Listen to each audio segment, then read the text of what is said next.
Okay. Wonderful, wonderful.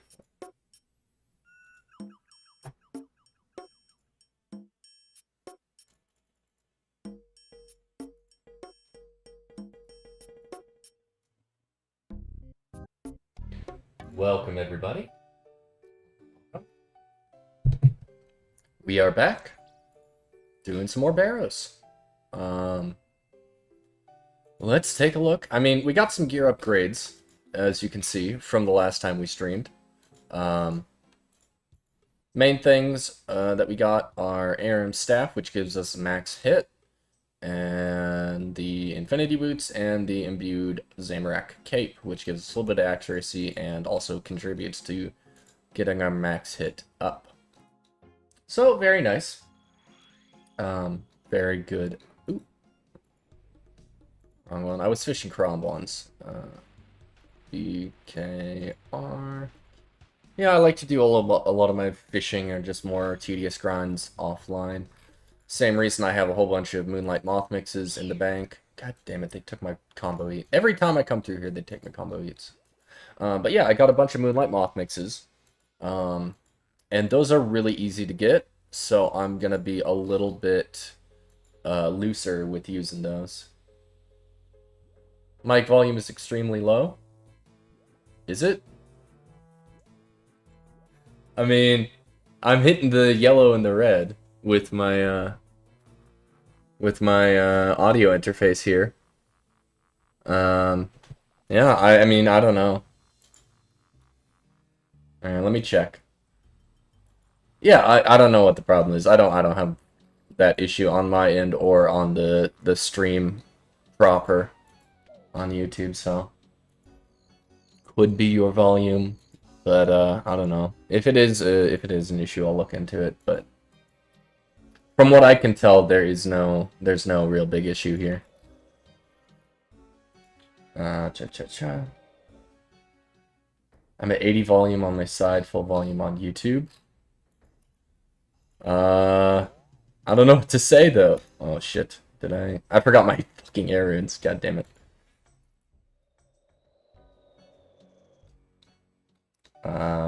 What the, okay, hold on. Let me open this stream in a new link, and then I'll listen to it there, and if it's a problem on YouTube, or a problem on my end, I'll figure it out there.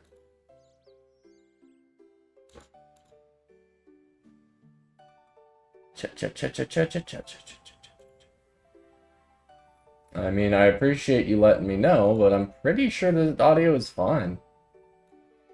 Oh, here. I don't see the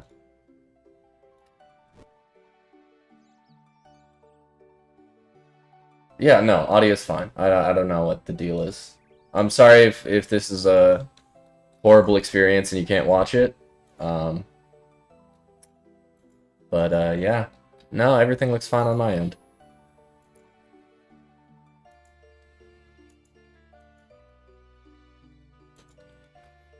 But yeah, here, let's take a look at the collection log here real quick.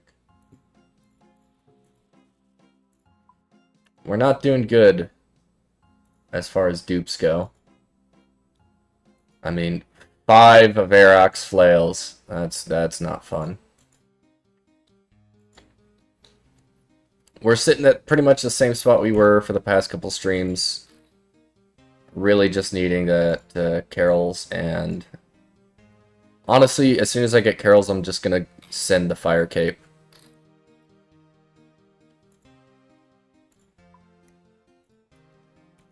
Yeah, so as soon as Carols appears in that Barrows chest, we send the Fire Cape, which could be today. You know, you never know. I'm at 630 Barrows chests. What's the average completion? What's the average amount of kills for Greenlog Barrows? Greenlog Barrows KC. Average time to Greenlog Barrows, chest for Barrows, right.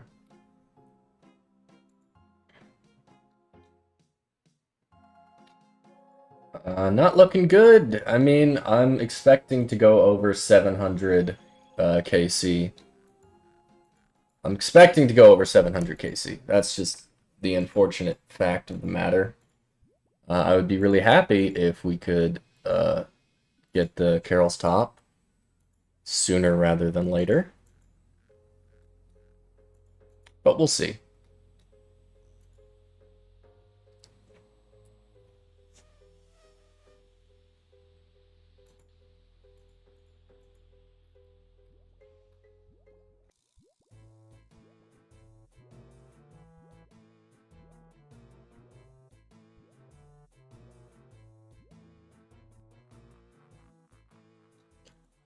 All right. I'm looking good in the gear, though. In our current gear, we have... let's just set up the walk and go there, and we can look here. Oh, we stand still. +3 prayer, +10 magic damage. Which is not, like, huge, but for this point in the game, it's actually very good. Like, solid mid-game magic damage percent, especially before anything like occult or things like that. So yeah, we're doing good on that front.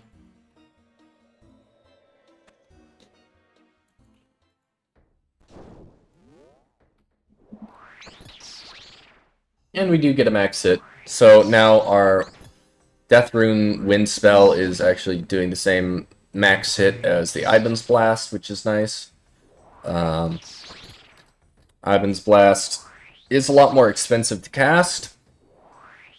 So it's nice to have the Airstrike just working out for us.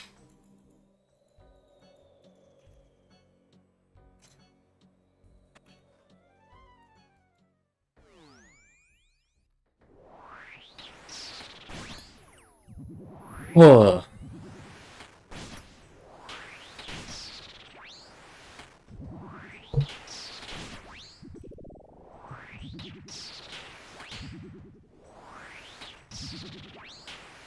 And on to Carol's.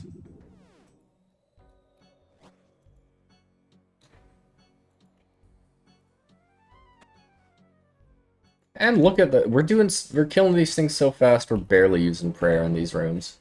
It's very nice to have.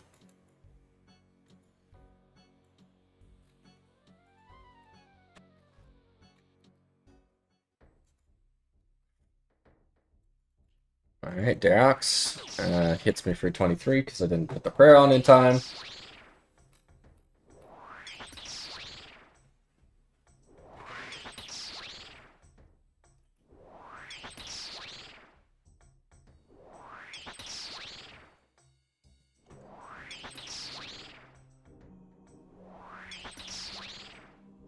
What is this? Some guy at a Disney concert playing Sea Shanty 2.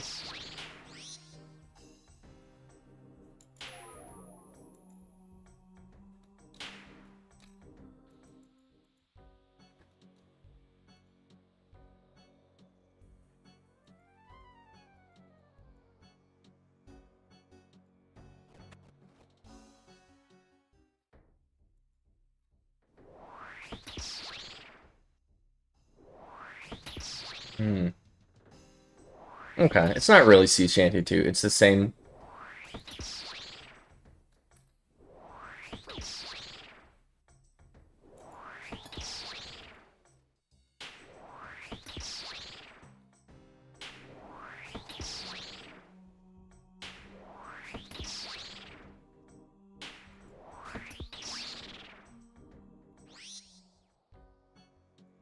Yeah.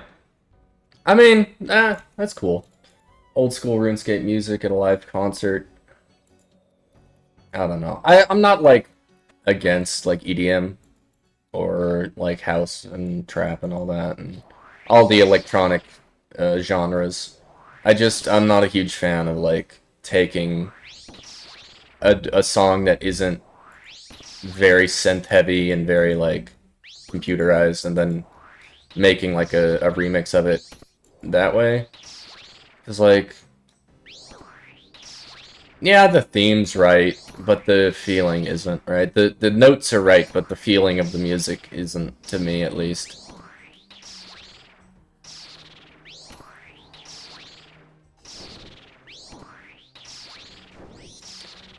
Alright, Carol's in the tunnels. Let's go check him out.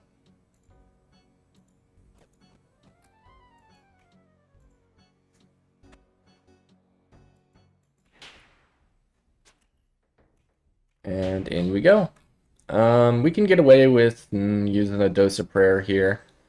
Don't think that would be that big of an issue.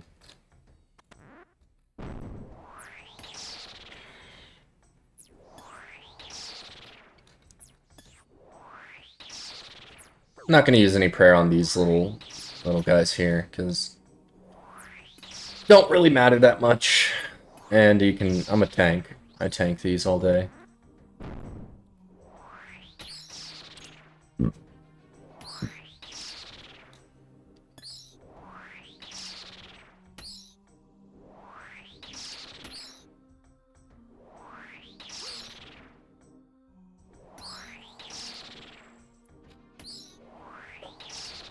I might hop off, or I might hop off the iron to do some raids on the main a while.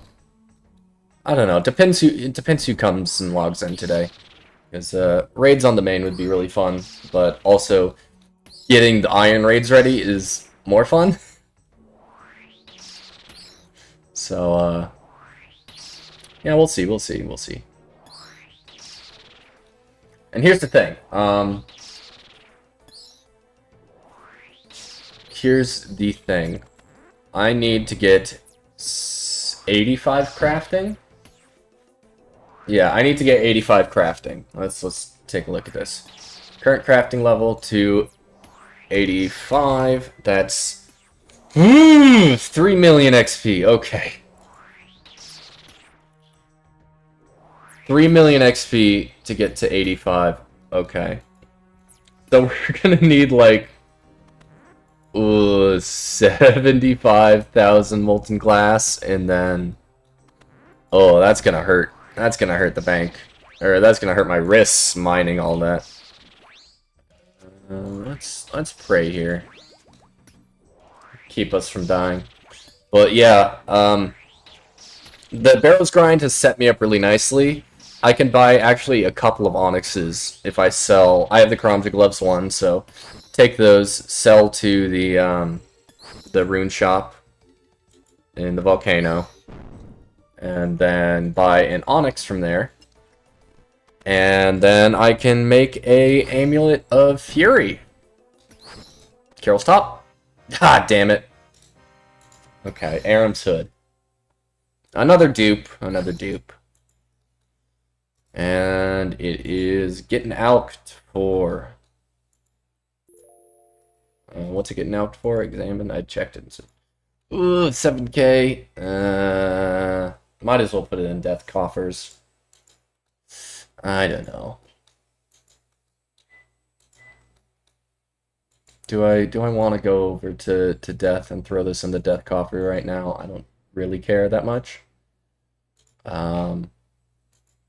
Like 150K. God, 150K is good though. Okay, we'll quick TP to Lumbridge and then go to death and throw this in there. But hey, first kill of the stream, first item.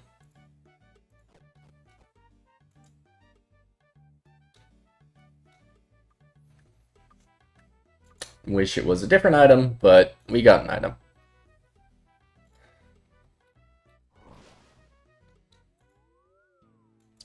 Sacrifice in Death's Coffer. Select Aram's Hood. Marker. Okay.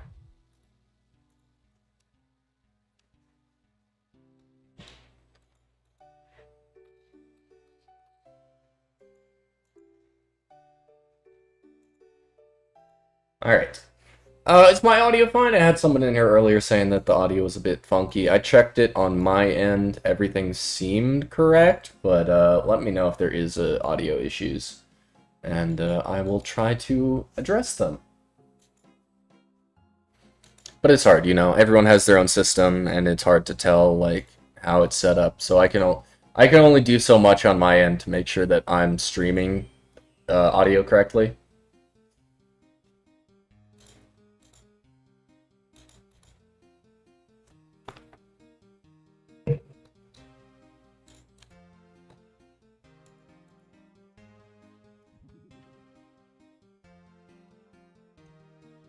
We can keep the 1 dose Moonlight and take out some more Crane Whams.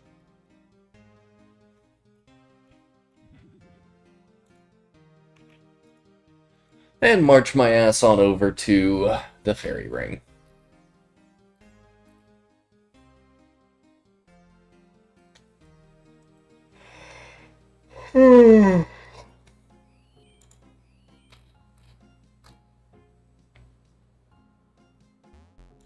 Uh-oh. Green dot removed. Hold on. Let's check. Oh, shit. Hold on. Hold on. Don't do this to me. Don't do this to me. I swear, old school. If you did it... This was an unpulled change.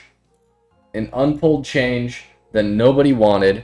Everyone loves the green dot.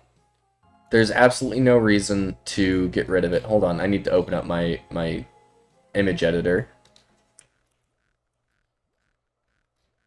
Oh, okay, we're safe. We're safe. Okay. Okay, see right here? See right here? I was worried for a second. I saw a Reddit post complaining about the green dot, but nope. Green dot's still there, so we're all safe. We're all safe. Just had to double check and confirm. Double check and confirm they didn't remove the most important pixel in the game.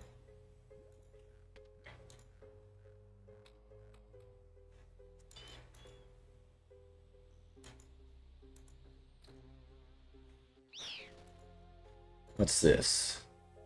Didn't really expect it to happen, but I think you got me. Yes, I've been hearing about osrs for quite a few years. When I looked into it, I didn't really like the game.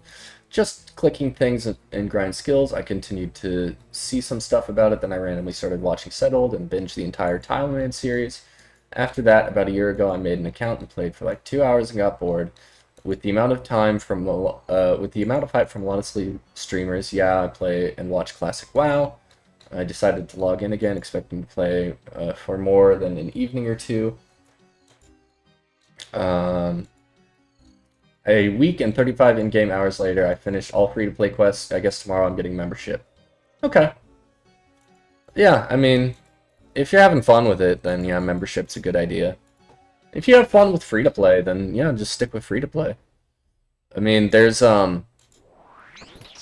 like a substantial free-to-play Ironman community. Or like, even just free-to-play in general. There's a lot of people who enjoy it. So, like, there's that one YouTuber who does, like, free-to-play star mining, and they have, like, the record stars mined, or the record stardust just from star mining in free-to-play.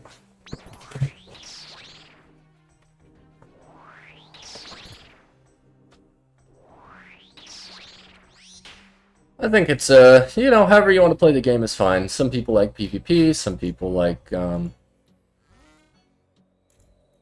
PVM, some people like free-to-play, some people like sitting at the Grand Exchange in a furry outfit trying to beg for money. And if that's what the game is for you, then great, good for you.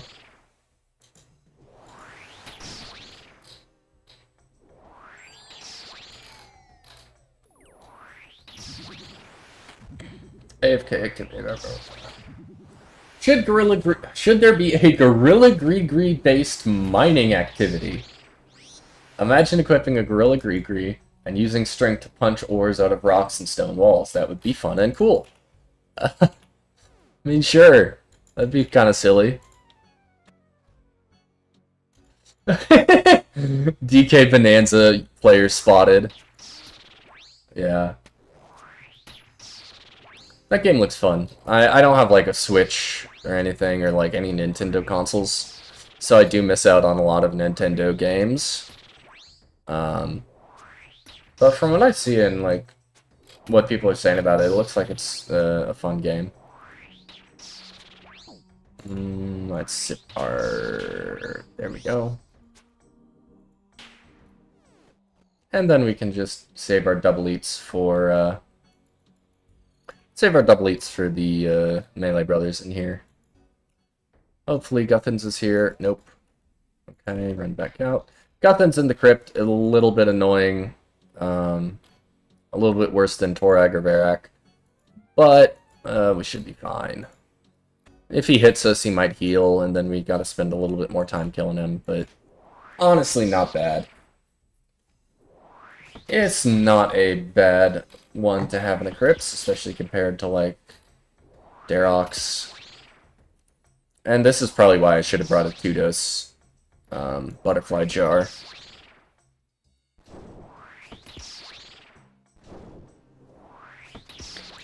Holy shit!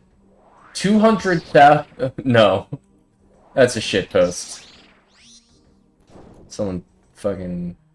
200,069,420 players online. Yeah, sure, that's a... Got me for a second there, but yeah, that's definitely... real player count. OSRS. Site. But holy shit, 194,000 people playing. We're almost at 200,000 concurrent players. My god, that has to be... That's like... Without leagues? Oh my god, that's huge. That's a huge boost. We are in the golden era, honestly.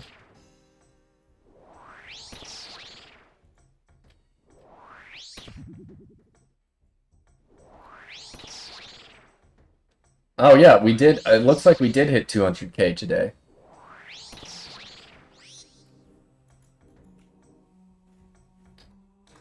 Hell yeah. That's a lot of people. They better start fucking fixing their goddamn servers, because Jagex, if you're gonna get this kind of growth and you're gonna do this, if you're gonna do this well, you better act this well too. You better fix your servers. Quit getting hardcores to DC and lose their status, you know? I mean, sometimes it's not Jagex's fault. Sometimes you don't pay your internet bill, and then you get kicked off. But yeah, for most of the time, a lot of the time, if you get DC'd on a hardcore, and you're somewhere dangerous, like, a lot of the time, it's Jagex servers. They can be fairly unstable.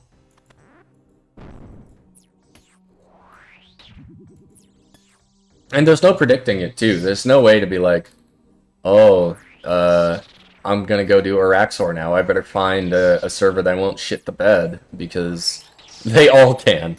And especially with 200,000 concurrent players. Like, here, let's just look at the World Hopper, even though we're not at that peak. Like, every world has, like, 1,000 people in it. Over 1,000. Like, UK Worlds maybe a little less, because, you know, it's, ooh, even German Worlds, Australian Worlds, a bit less, because, you know, it's, like, middle of the night over there. But, I guess it would be, like, early morning over in Australia. Trying to think of, like, the planet as a sphere. My brain hurts when my brain think planet sphere. Planet easier to understand if flat. Well, that's huge. We're getting huge player numbers this, recently. It's wonderful.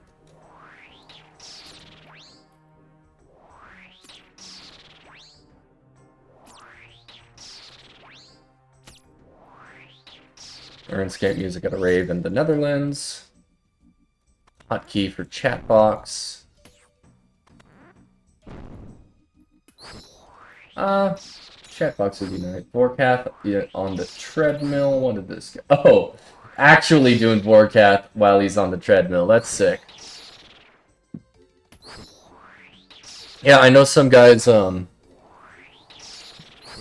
his name, but some streamer was talking about how as he was grinding WoW, he would set up, like, he had, like, a standing desk, and he would set up a treadmill under the desk so he could be getting his steps in while grinding the, WoW raids or whatever. Nothing that chest, but maybe the next one.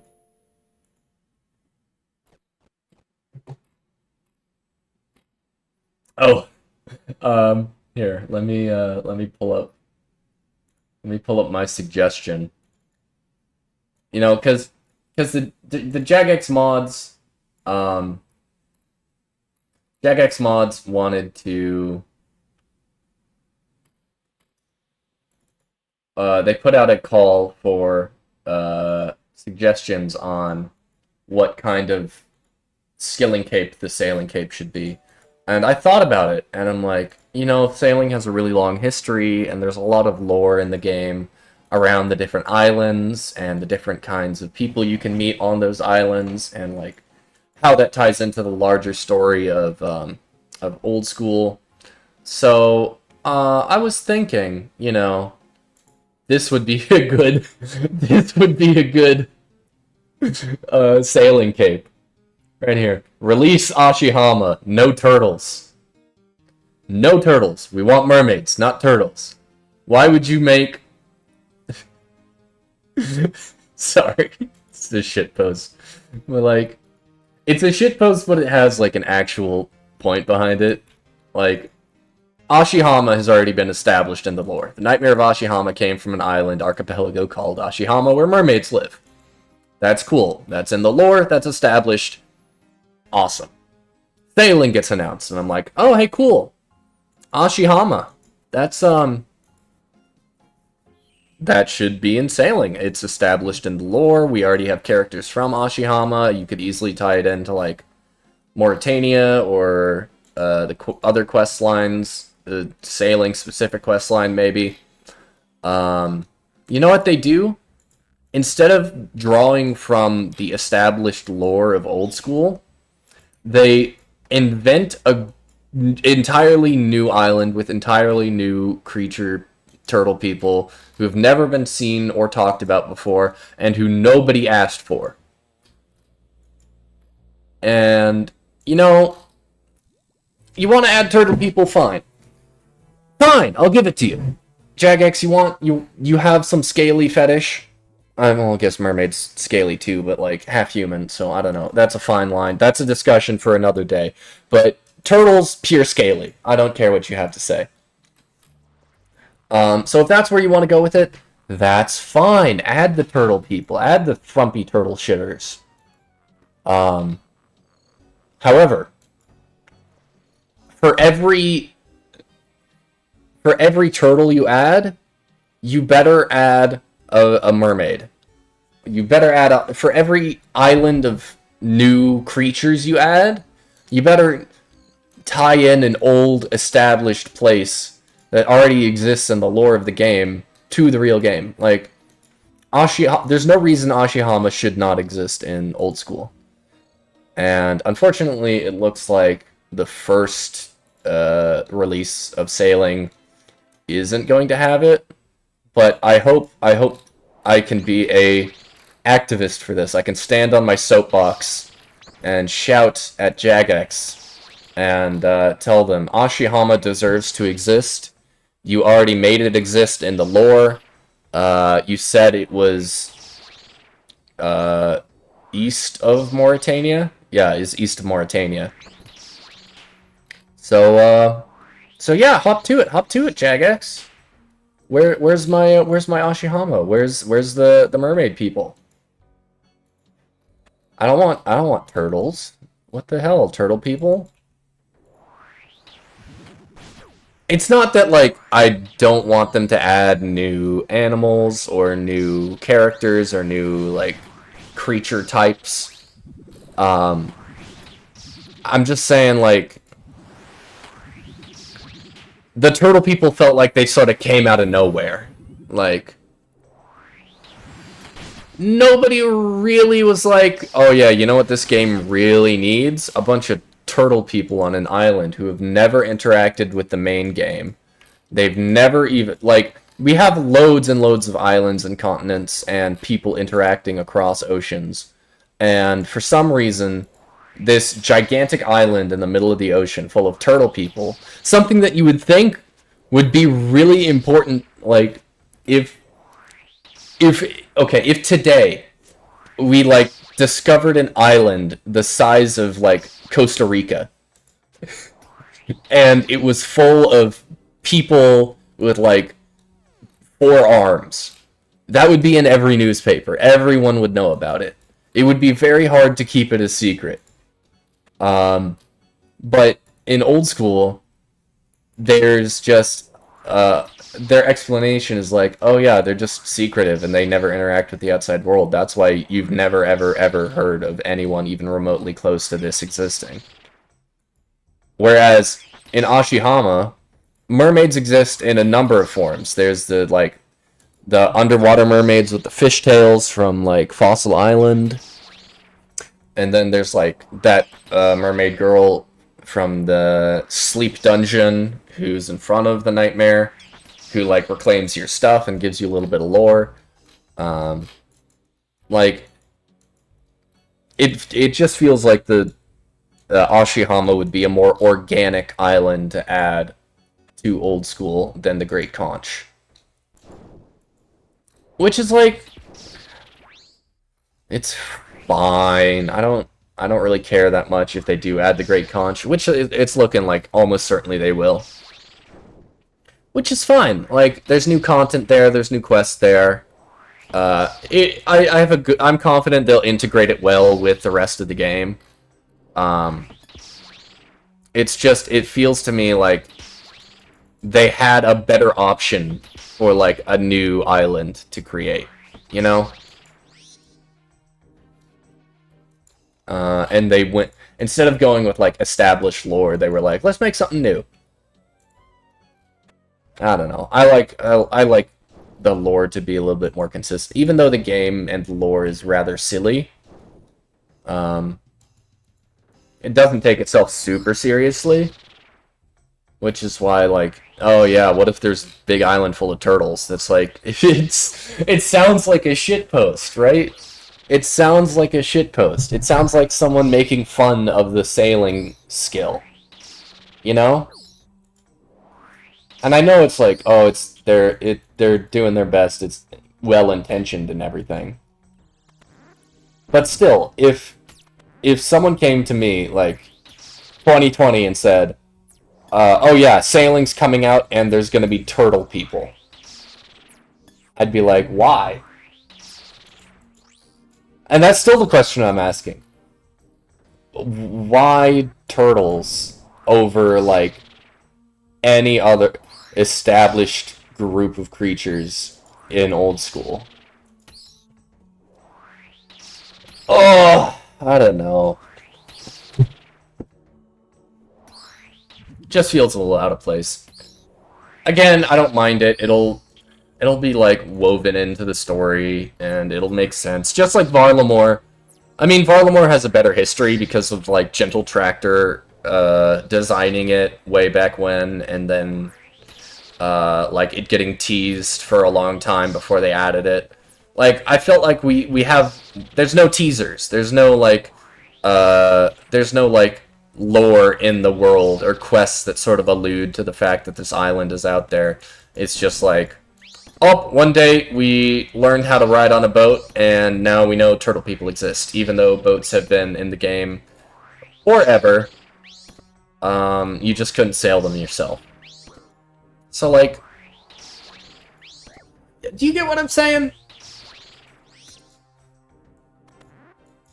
It doesn't feel like it was a essential part of the old school story to have turtle people in there. Whereas, like, Ashihama, we know the nightmare came from Ashihama. We know the mermaids, like, expelled it and sent it to the sleep dungeon. I want to know more about that story. I want to know what the mermaids are like. If they have other kinds of, like, horrible things that we could go fight on their island. Like, that... It just seems... The Ashihama, compared to the Great Conch, Ashihama is more in line with RuneScape lore, has more connection to existing content, and has a more justified reason for being in the game. Whereas the Great Conch is, like... Yeah, it's brand new content, but they've done brand new content before that no one's ever seen before, that they've, like... They've set it up, right? They've set up the story and the world and the quests to, like, suggest that this is something that deserves or should or feels organically part of RuneScape. Or old school, I guess. But for the Great Conch, it just feels like it's coming out of nowhere. It's just like, oh, here's an... It feels like a new content for new content's sake, rather than new content that really supports the story and the world building and all that. I'm still gonna go there. I'm still gonna interact when sailing comes out. I'm still gonna do everything there is to do on the Great Conch. There's no... I'm not gonna, like, spite vote against sailing, or spite vote against content because, like, it doesn't fit the lore. I mean, some stuff. Some stuff I would... If it's, like, really egregious, I would vote against it. If it's, like...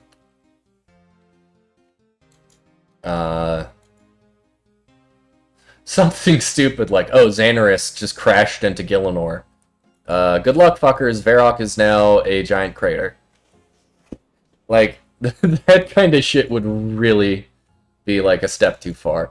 Great Conch, I feel like it's not a step too far. It's just they had better options for, like, new island content. And they chose not to go that direction. Which, I think is unfortunate, but we'll have to wait and see for it to come out. Maybe I'll learn to love the turtle people.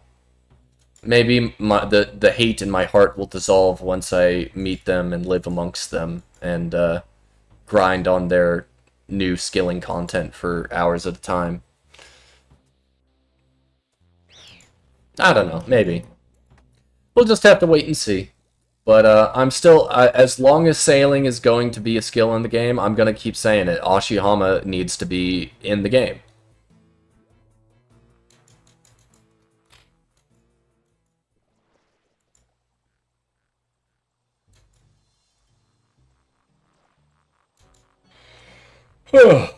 Okay.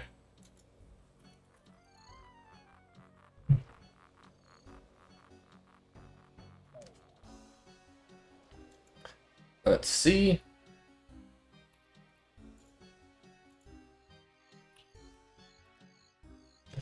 (2007) scape. What else is going on today?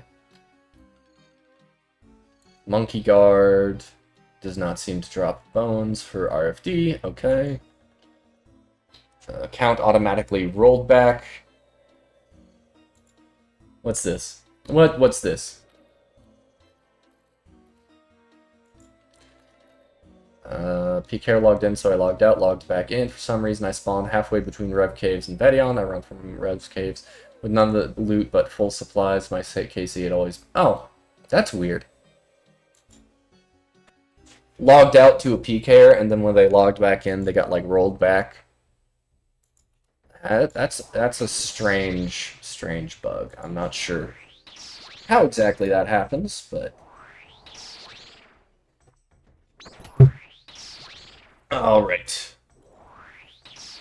Oh, here's a nice Reddit post. New player looking for some advice for a good start.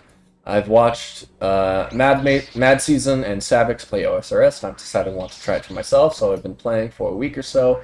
Installed RuneLite with Quest Helper. At the moment, I grinded 40 agility. It's a good start. And have been doing whatever activity advisor told me to do. I googled good spots for grinding strength and attack, but I don't really know when I can do the stuff required to get to Fossil Island.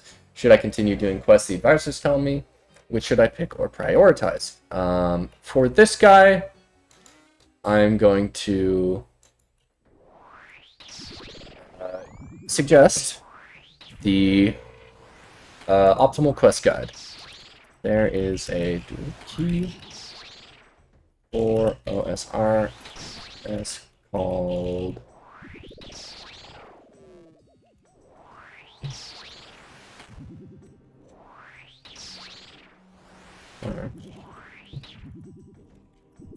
or something like that. Okay.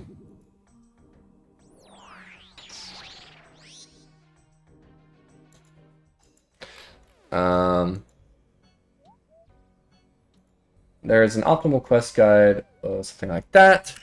It's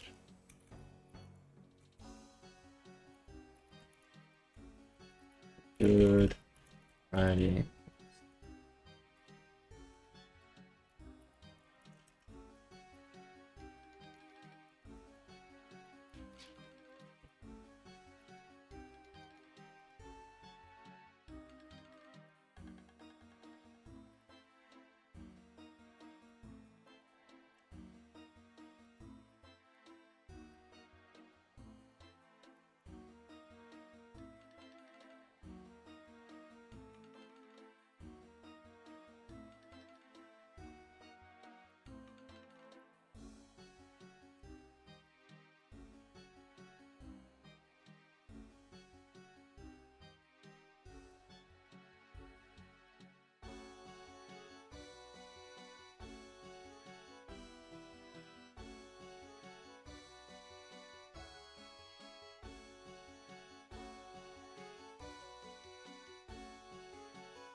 Okay, so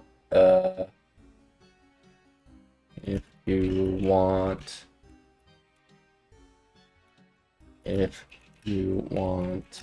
a let's drink our moth and kill this guy.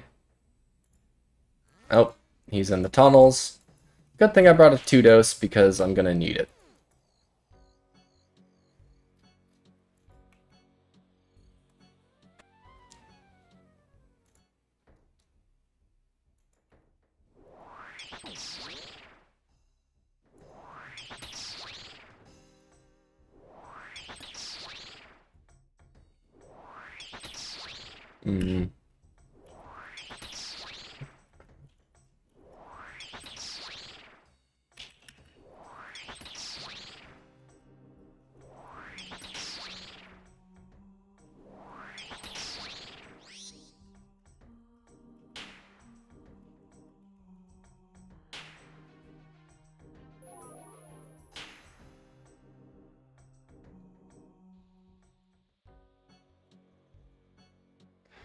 VPN gear is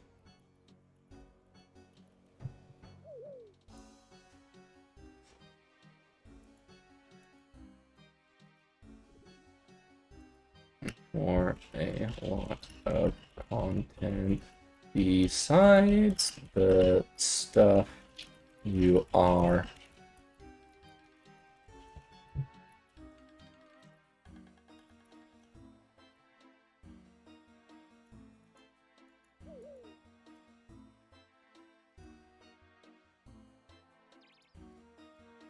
if you want a good base of stats, I would go for some skilling outfits to help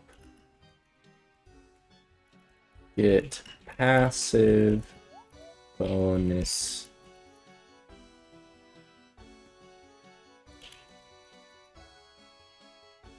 Scale.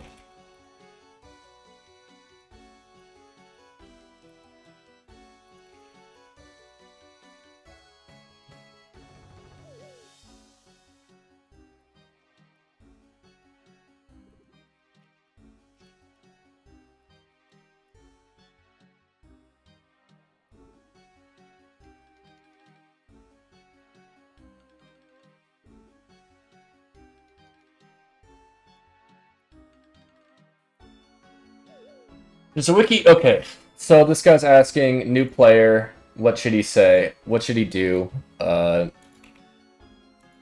New player. What should he do?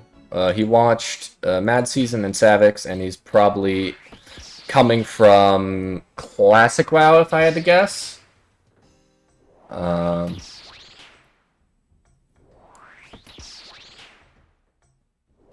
And my response is, there's a wiki for OSRS called Optimal Quest Order or something like that. It gives good guidance, better than the Activity Advisor, on what order to do quests in and what skills to grind for those quests. If Quest Cape is your goal, I suggest you follow that. Quests unlock all the content in the game, pretty much. If a Fire Cape is your goal, I suggest looking at the recommended gear for the fight caves and grinding for that. PVM gear is useful for a lot of content besides the stuff you are immediately aiming for.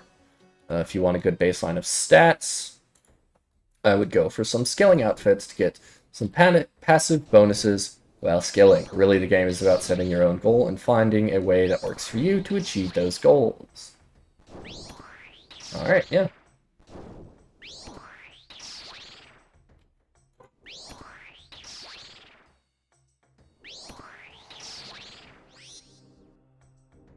Okay, so apparently there is a bug with causing rollbacks with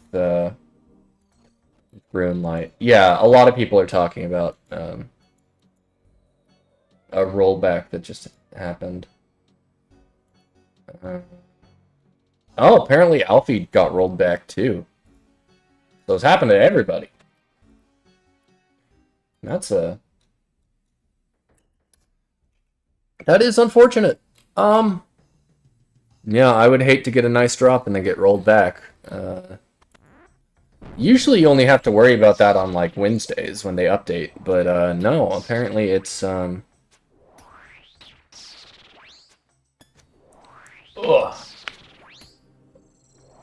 Apparently it could just happen randomly.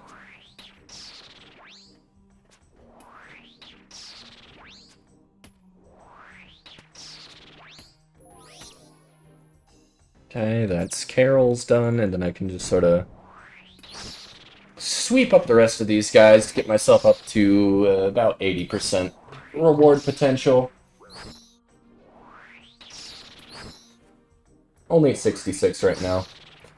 But, Carol's, give me a shirt. I promise. As soon as Carol's is achieved, I will do some prep. I'll probably end stream and make it like a new stream to like distinguish it from the Barrows grind. But yeah, I'm really confident I can one-shot the fight caves, no problem.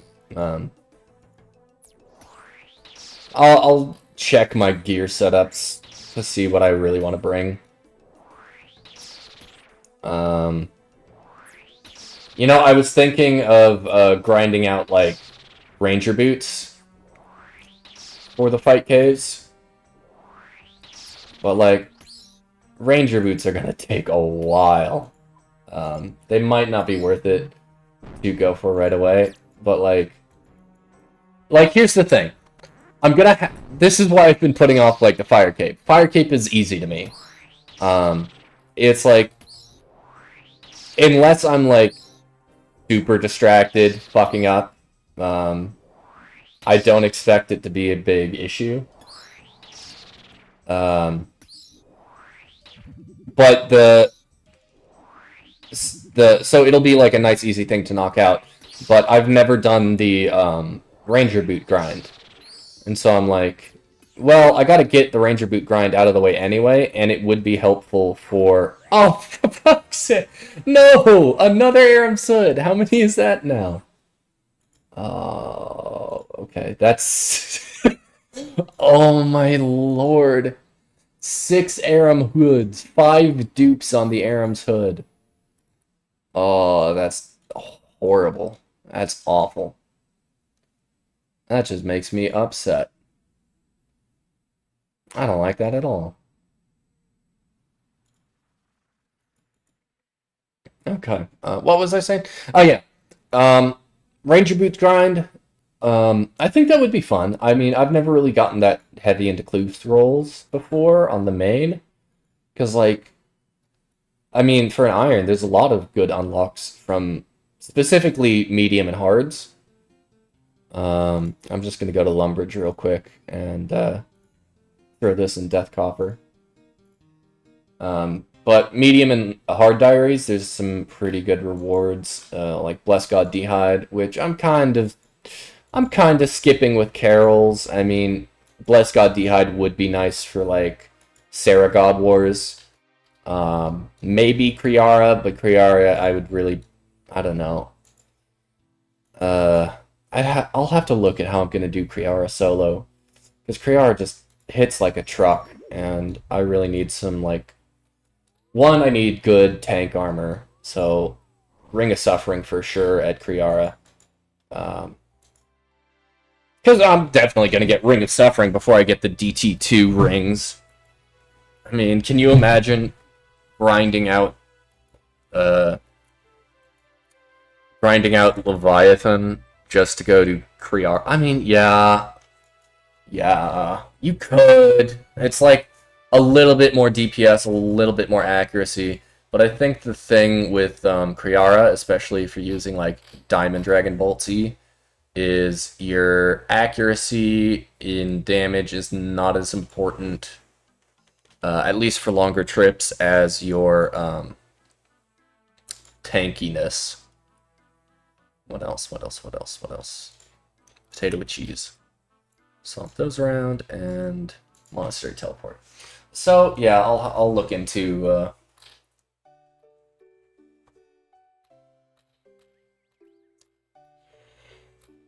I'll look into what I should probably be doing for that.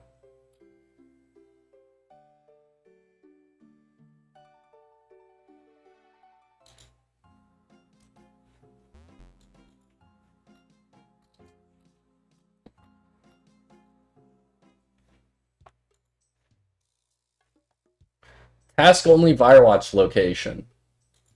That's a good suggestion. That's been a suggestion for a long time, because buyers are always packed, man. Buyers, I mean, pickpocketing not so much, but Firewatch Sentinels are always packed with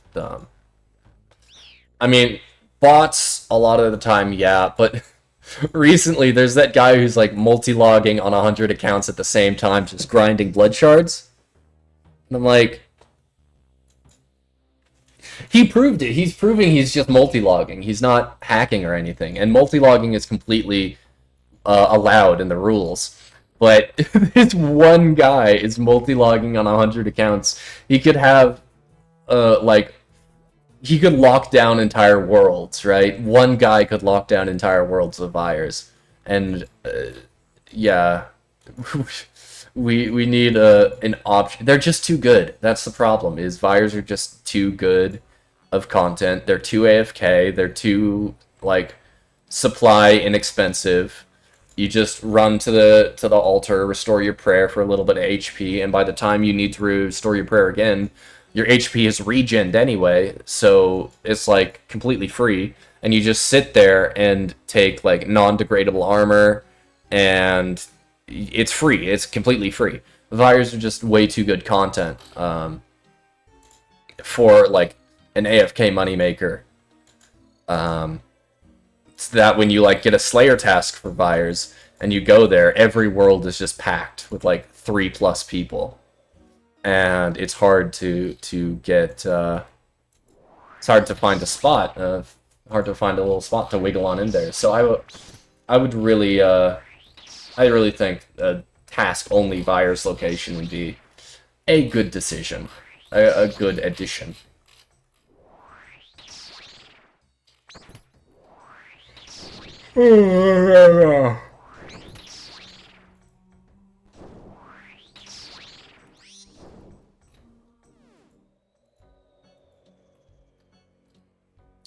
Alduin runs so well, all the textures look clean and modern. Will the rest of the game be getting this treatment?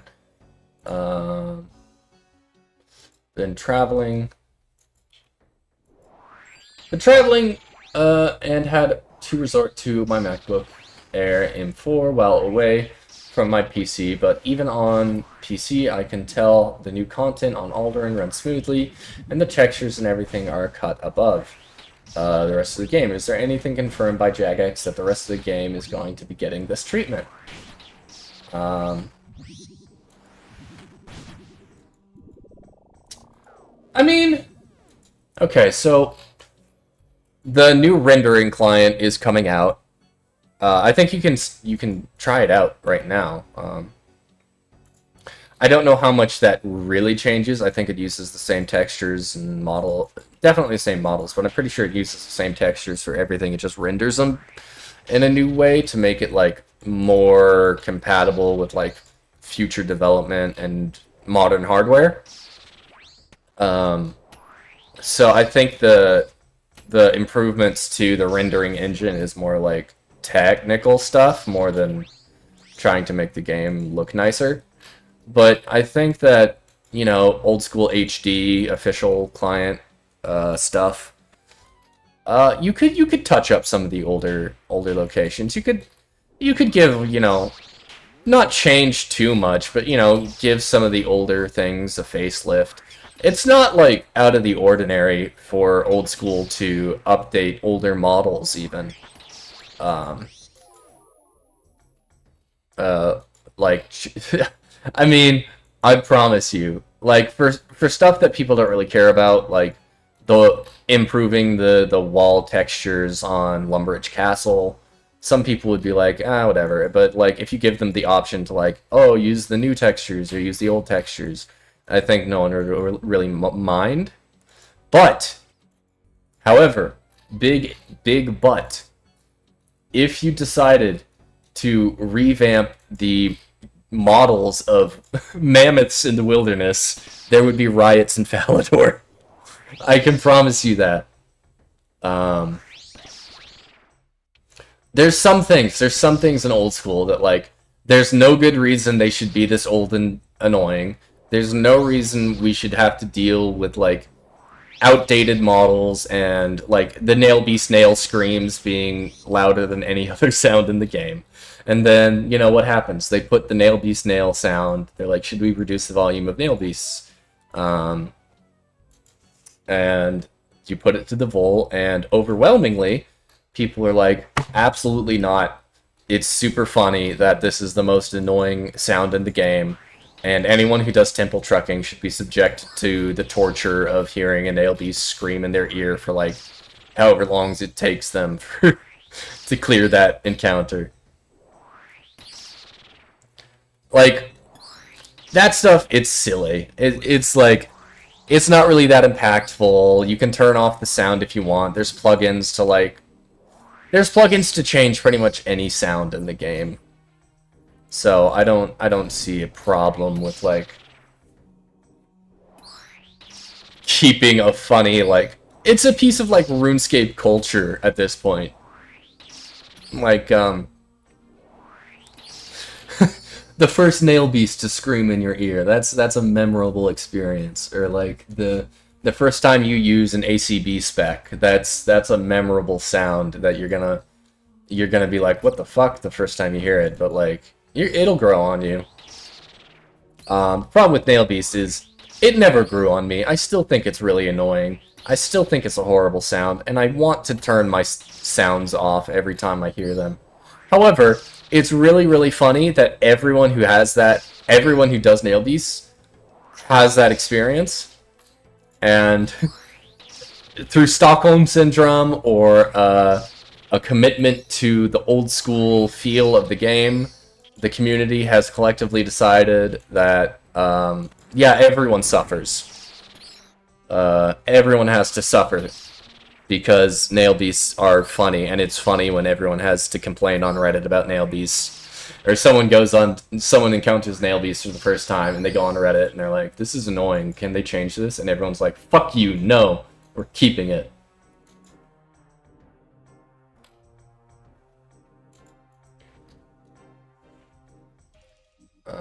Jumping back into the game after 2+ years.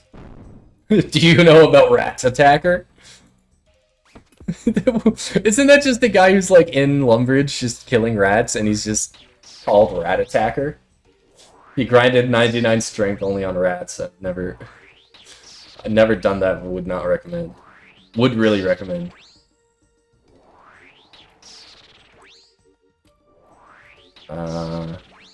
Advice on completing this quest and the last quest recommended. The last quest for the quest cape is Sheep Shearer. Hell yeah.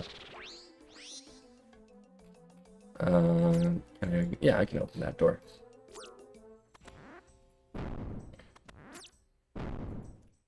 Fun/beneficial free-to-play quests.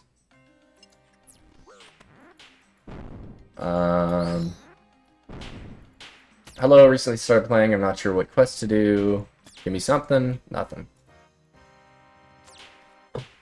Not sure what to do. I already did Cook's Assistant, Romeo and Juliet. I just leveled attack, strength, defense around 10 to 15. My fishing and cooking is 20 plus. I'm not sure which quests I should do to be beneficial. The biggest quest goal for you in free-to-play is Dragon Slayer. I'd make that my goal if I were you. Yeah. Yeah, that's fair.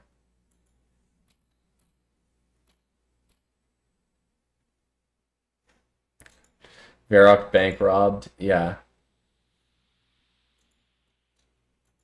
I was there to telegraph a gold bar just to see someone hopped next to the ruby ring, grab it, high out it, and hop to the next world. No idea that how they got in.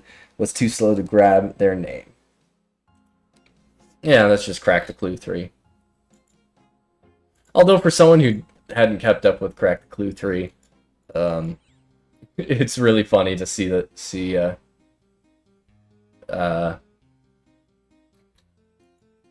really funny to see them like the vault under Varrock Bank has always been like a place where people want to get into.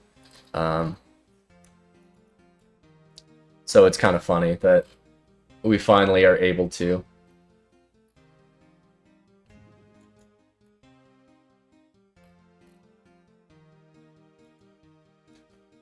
How rare is 2 times Dragon Harpoons in 10 kill count? Very rare. I don't know exactly how rare, but very rare. Planning on getting membership soon. With these stats, what should I prioritize getting done? Doing? I mean, this guy's got some pretty beefy stats. Like, 72 range, 68 strength, 40 attack, 40 defense, 73 magic, 28 rune crafting, but like free-to-play rune crafting is god-awful. 65 crafting is really good. 67 HP, 60 mining, 55 smithing, 60... I mean, these are better than my stats when I went to membership. I mean, I grinded to around like 40s in most of the stats before I went from free-to-play to members. So, I mean, if this guy's going from free-to-play to members with like 60s in some of his stats, 70s in some of his stats, I mean, he's set up to do pretty good. He's kind of breezed through a lot of the early quests. Barrows luck. Is this lucky? 30 chests with 5 pulls. Yeah, that's pretty lucky.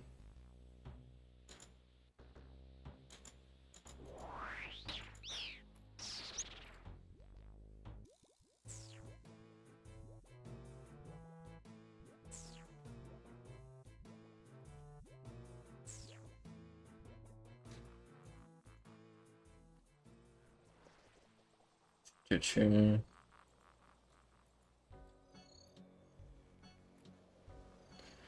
Okay. Is better to get points in both elemental catalytic and catalytic for Guardians of the Rift, or just maximize 1 points? Whatever you want to do. I don't know. Omega Spoon got a full set of Oath Plate and 266. Hell yeah. 4 Missouri bodies in a row. That's upsetting.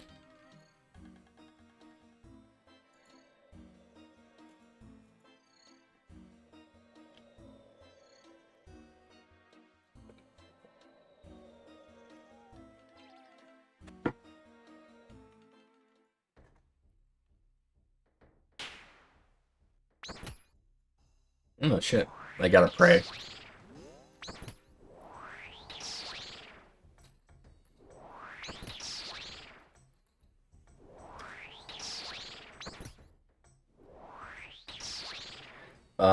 And here's the duality. The guy who got 5 items and 30 chests, and then a few posts later, the guy who got 0 items and 100 chests. That's how Barrows goes, and which is why I'm probably going to be here for like... Okay, when I was at like 500 KC, I said, oh, I'll probably be here until like 700 KC. Now that I'm like at 6, I'm closing in on like 650 KC, I'm like, I'll probably be here till 800 KC, I don't know. Sort of just tempering my expectations.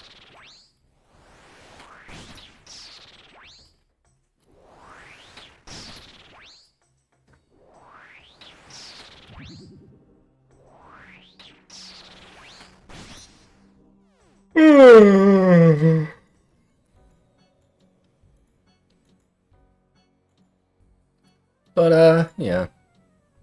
We are doing good. Okay. Carol's in the crypt, which is fine. We've got 2 doses of prayer here, and we can save all of our food, well, most of our food, by using our prayer points up at Guthans. And then Torags, and then Varak. Varak, I usually let my prayer drop anyway, because he hits through prayer. Not every time, but he does hit through prayer. So I'd rather just nuke him down and face tank him than like do a whole bunch of weird like kiting or like bring in tangles or something like that. And this is just great. I hate when like all of the people come into the Barrows Crypt at the same time. And like it's fine when like everyone's in there and they're all fighting their own thing, but when the Barrows brothers get stacked on top of each other, it's hard to tell when something dies. Which is why the ectoplasmitter is really nice. And also you gotta like right click and figure out which one in the stack is your Torags or whatever. That's a bit annoying.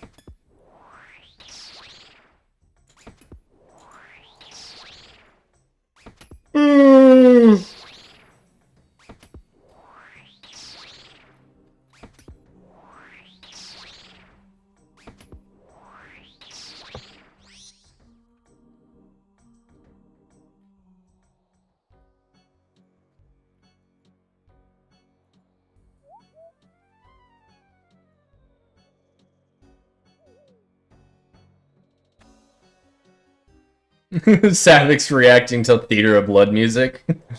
That's fun.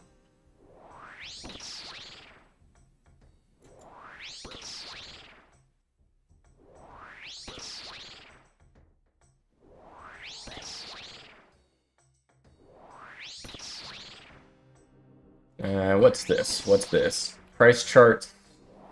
My favorite go-to moneymaker is catching eclectic implings for fun, and bots have ruined it for me.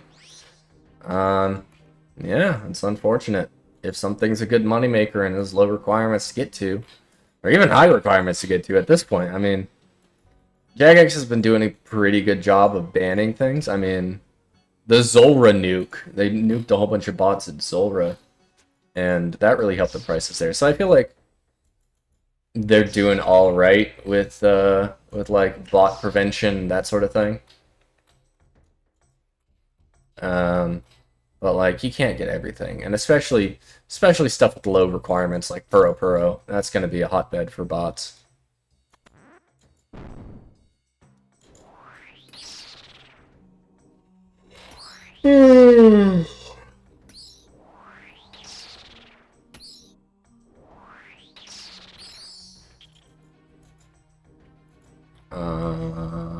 Luck on the 98 Combat Group Ironman.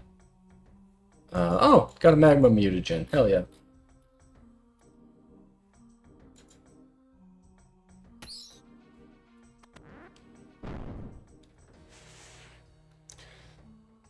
Is it this door? No, it's this door.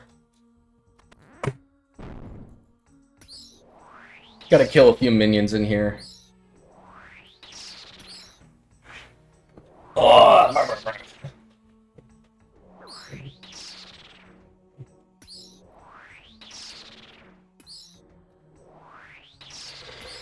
Ugh.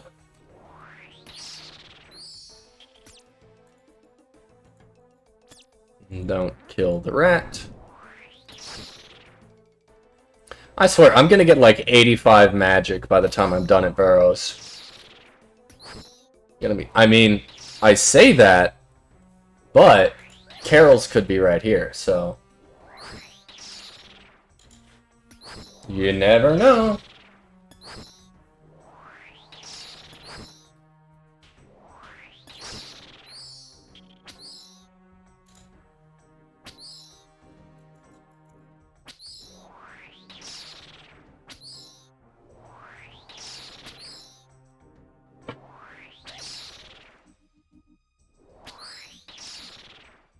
Minor rollback, Slayer layers.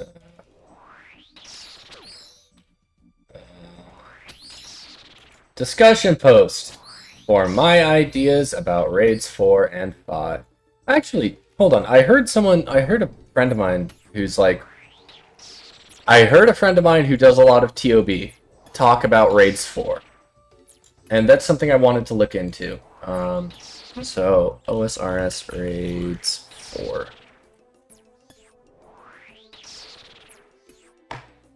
Scheduled release for 2026.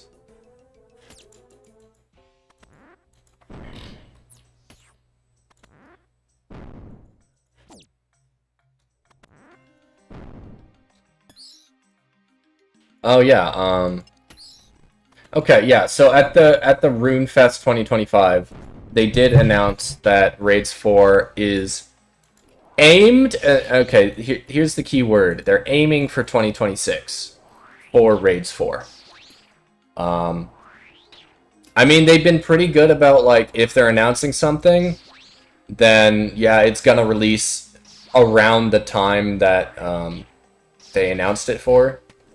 So I'm confident sometime in 2026, we're going to get Raids 4. No! That's the wrong Carol's piece! Ah! Why? Why? So many dupes. So many friggin' dupes.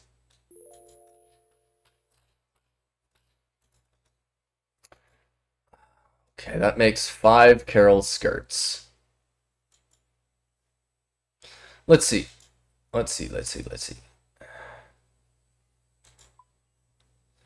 We have... How many dupes in total? 1, 2, 3, 4, 5, 6, 7, 8, 9, 10, 11, 12, 13, 14, 15, 16, 17, 18, 19, 20, 21, 22, 23, 24, 25, 26, 27, 28, 29, 30, 31, 32 dupes. That hurts. Yeah, that hurts my soul. That hurts my my entire being. It proves to me that no, Sisyphus is not happy. Fuck you, Albert Camus. Sisyphus is not happy. How dare you? how dare you say that, Albert Camus? You fucking fraud. If you know, you know. Okay.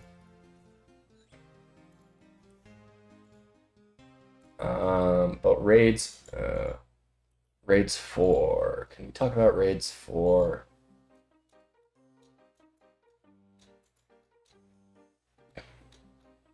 Oh yeah, I'm going to Death's Coffer to check this thing.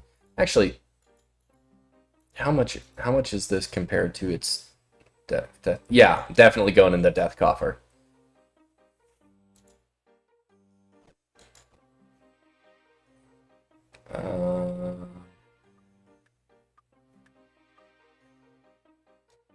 Plan was for the next raid to come out with sailing, but this leaves me concerned. Sailing could take 2+ years to come out. When was this? 6 months ago? 6 months ago? Oh, come on, dude. They were sending out betas for sailing at 6 months ago. Come on, you got to be a little bit more on top of the ball.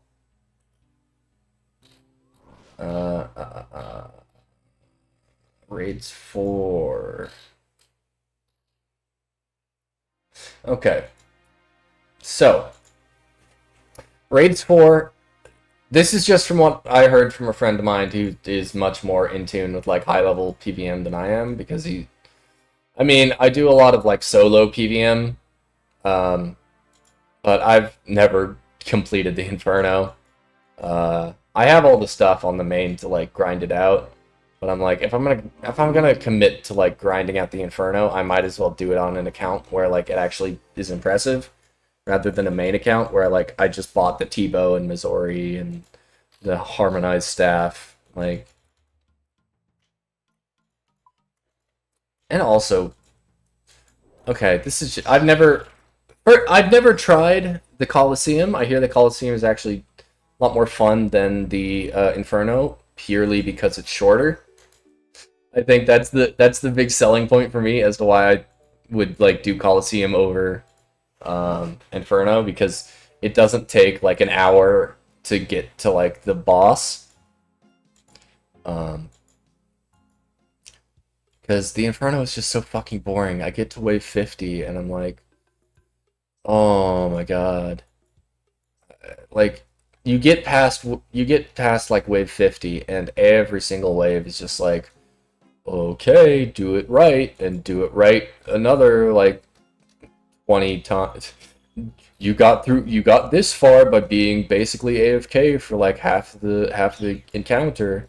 Now it's time for you to lock in after you're already fucking drained from sitting here doing like short bursts of intense stuff, and then it gets more intense towards the end, and then it's like, oh, you're not quick enough. You gotta conserve supplies. I fucking hate the Inferno. It's a good piece of content and a horrible experience. I mean, if you're really, really good at the game, I'm sure it's fun. Like, doing all the mechanics correctly. Like, I watched Dear Lola get the Inferno Cape on a hardcore with like a rune crossbow and Eclipse Moon armor. Like, you can, if you're really good at the game, you can do it, and I'm sure it's fun. But for me, it's just draining, and I'm like, I'll like do the mechanics correctly for like 30, 40 waves, and then I mess up once, and it's like, alright, fuck you, back to Lumbridge.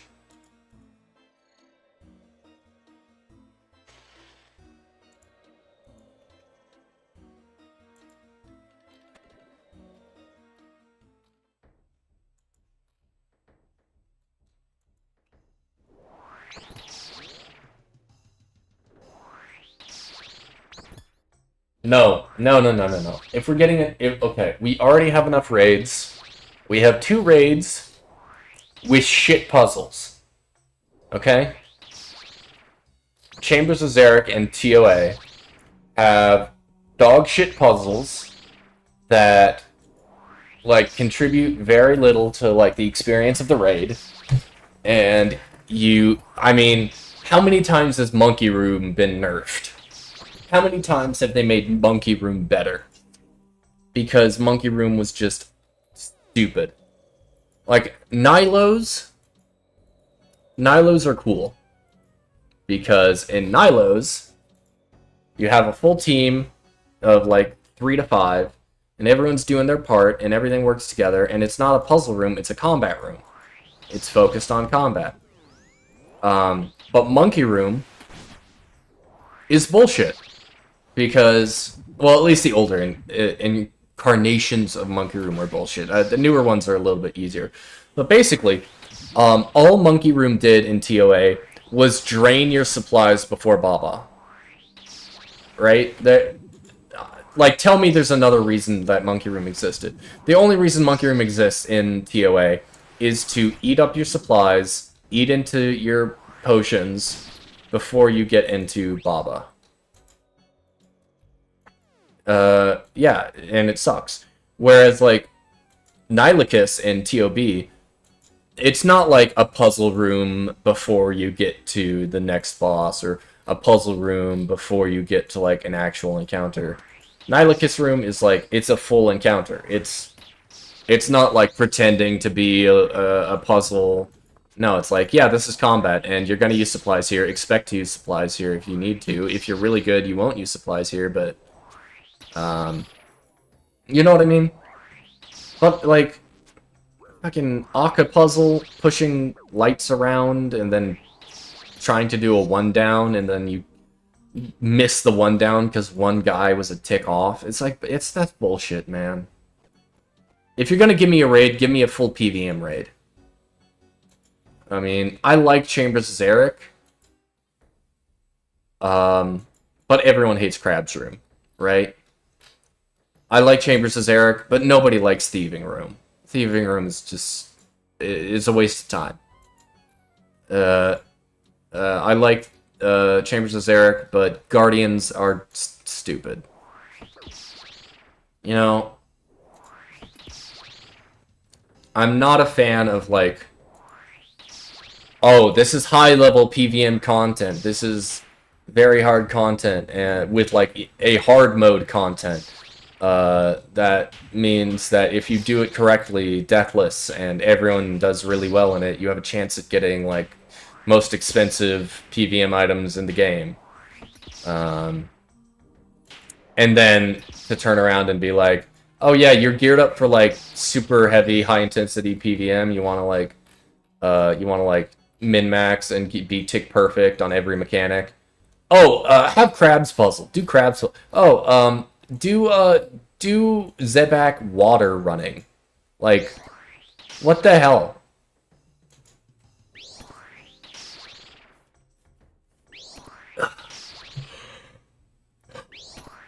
I don't like puzzles and raids. Puzzles should be for quests. Puzzles and quests are cool because they matter for the story, and you do them once.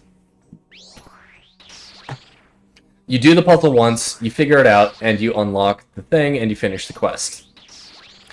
That's where puzzles should be. I don't want to... like, it's not novel. It's not cool or innovative. There's no, like, good techniques to, like, optimize further. You know, if you release a new piece of gear, like the Soul Flame Horn, that's not going to change... that's going to change how you do combat, but it's not going to change how you do fucking Crab's Room or Zebak puzzle. Like, you get what I mean? Like,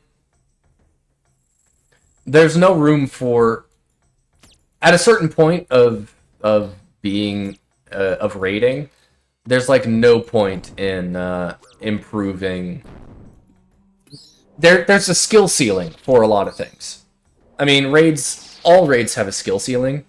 I think TOB has the highest skill ceiling out of all of them, like, leagues above the other ones. Chambers of Zarek is I mean, okay. By default, Chambers of Zarek is the easiest, if not tied for, like, normal mode TOA. I'd say normal mode TOA is about the same as, like, a normal scale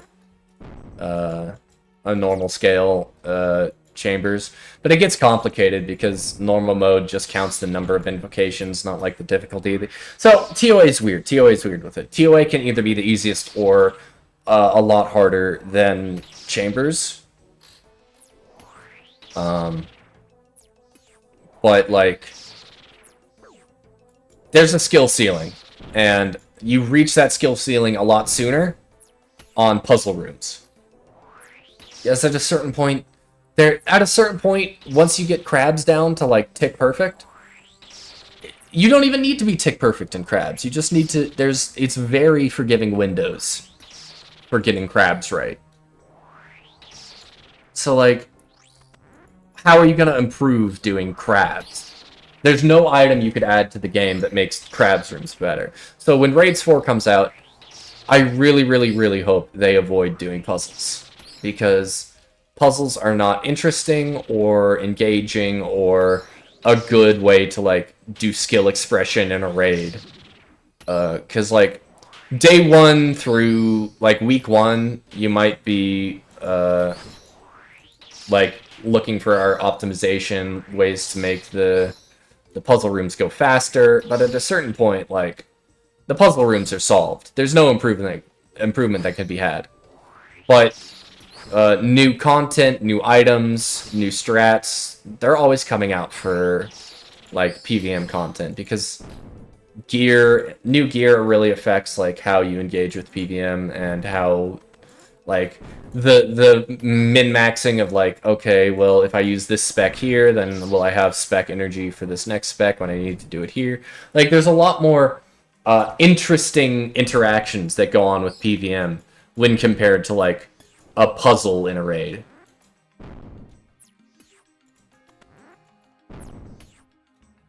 So, Raids 4 better be pure combat.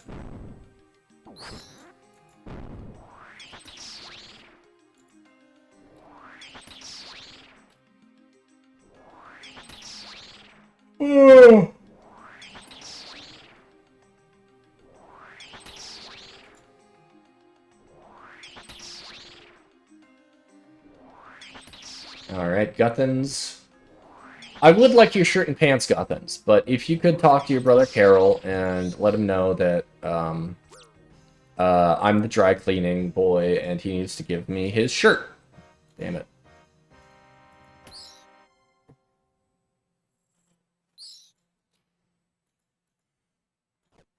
I'll get his shirt eventually. I promise I will.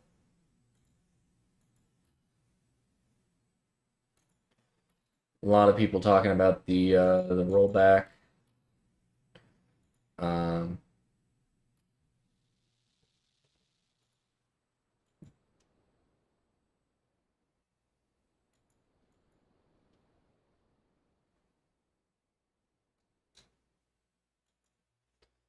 Two new and veteran players of OSRS. How can we improve the first-time experience? Hi everyone, these are indeed very exciting times with the recent influx of new players. With the recent influx of new players and growing interest in old school, I wanted to reopen a discussion I first posted a year and a half ago. Mainly, how can we make first-time user experience better? What confused you early on? What made you fall in love with the game? Where did you nearly bounce off? What's missing, or what could we surface better? Is this by JMod, or is this just by... Oh yeah, this is by JMod. It's by Mod Genghis. I'm super grateful for any and all comments / feedback, but if you can, please start your comment with a short summary of your experience, e.g., new players started last month, or played since 2006. Really hope that helps. Put your feedback into context, plus makes it easier to see patterns across different groups of players. Thanks again, everyone.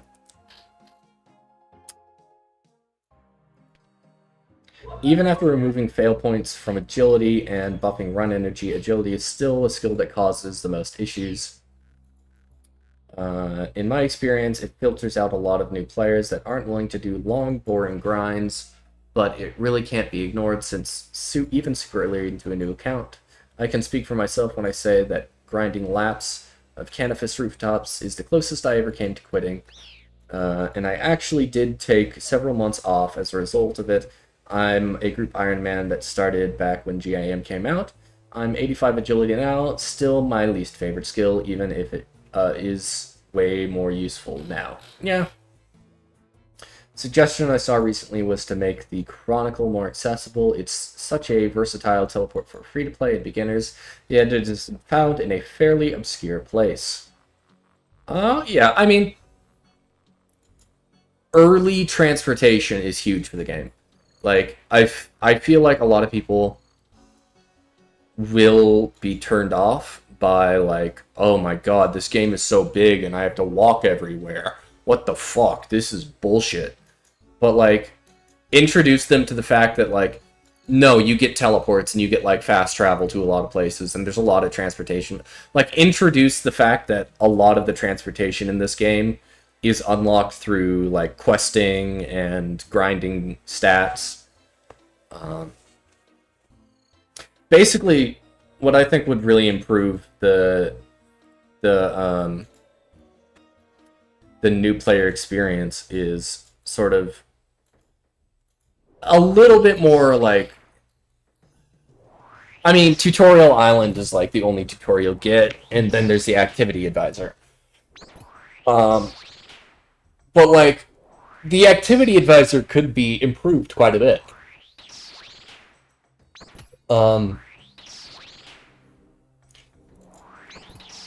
Because, like, here, it could be something as simple as this, right? Open Activity Advisor. What's this say? Yeah, like here, Activity Advisor. Beneath Cursed Sands, gain access to the Tombs of Amasket. Like, okay, what is the Tombs of Amasket, and why do I want to unlock it?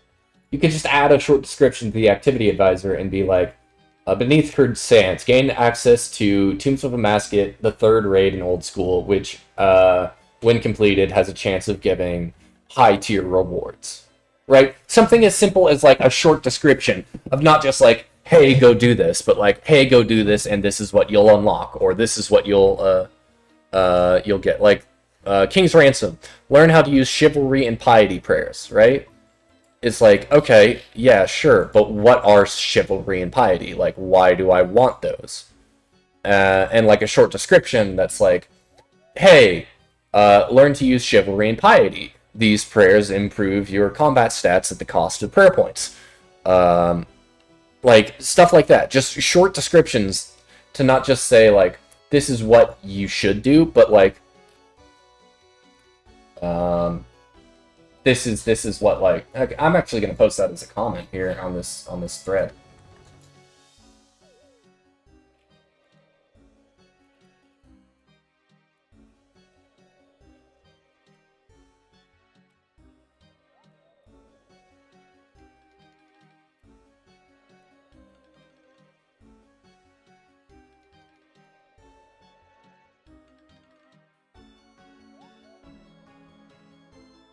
I've been playing since 2017. Recently started an Iron account.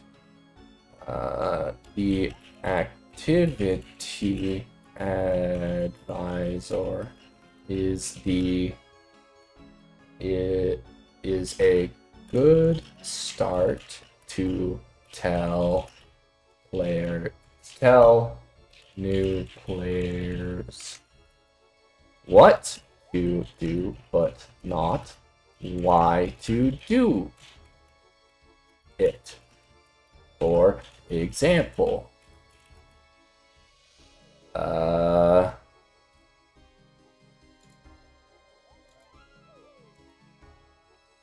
example, alright, I need to do things and some, and the Activity Advisor says King's Ransom unlocks piety, Piety, and chivalry.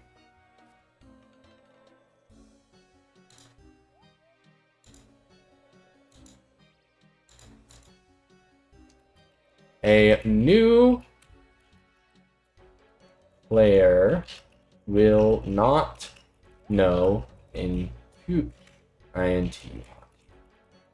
why these here are good.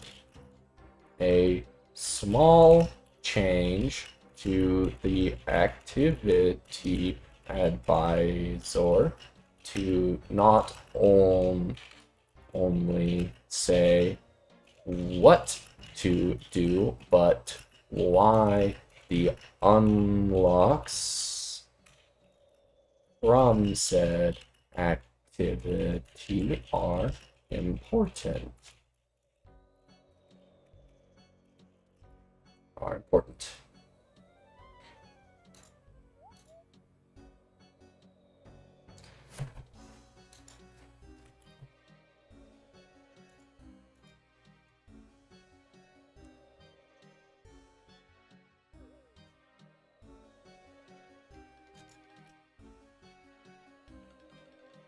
can not only say what to do, but also why the unlocked set activities are important.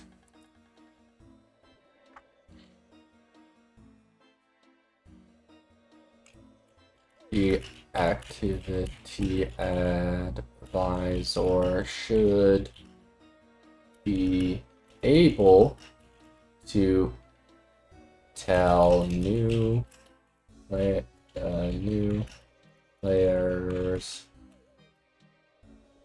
that the activity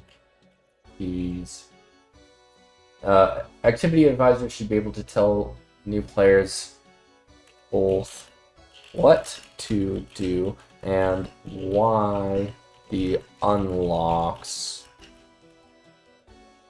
are good for their progress.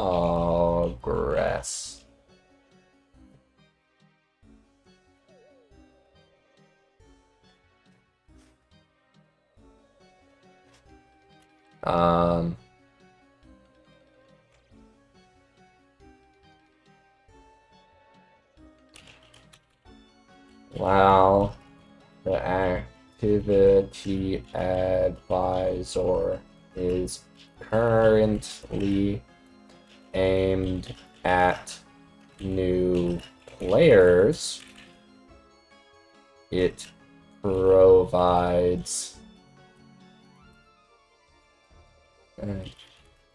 little explanation to those new players and just tells them what to do.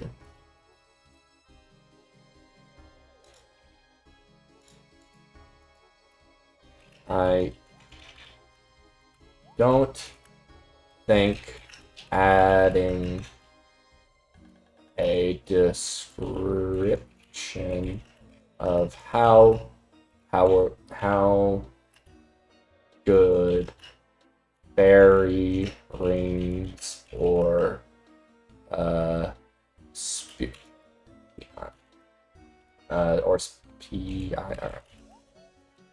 I don't think adding a description of how good fairy rings or spirit trees are for a new account is too hand-holdy. I don't think adding a description of how good fairy rings or spirit trees are for a new account is too hand-holdy. This would also teach new players to look for big unlocks to aim for rather than blindly follow the activity.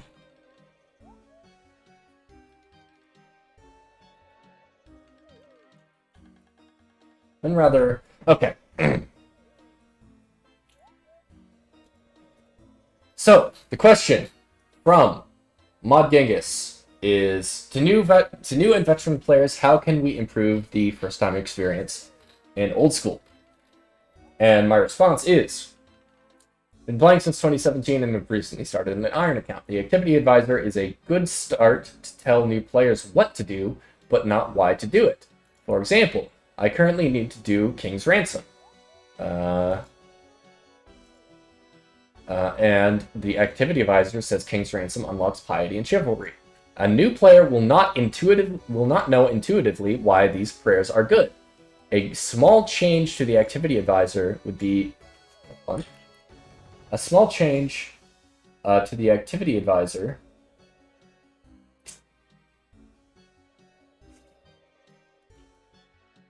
Okay, a new player will not intuitively know why these prayers are good.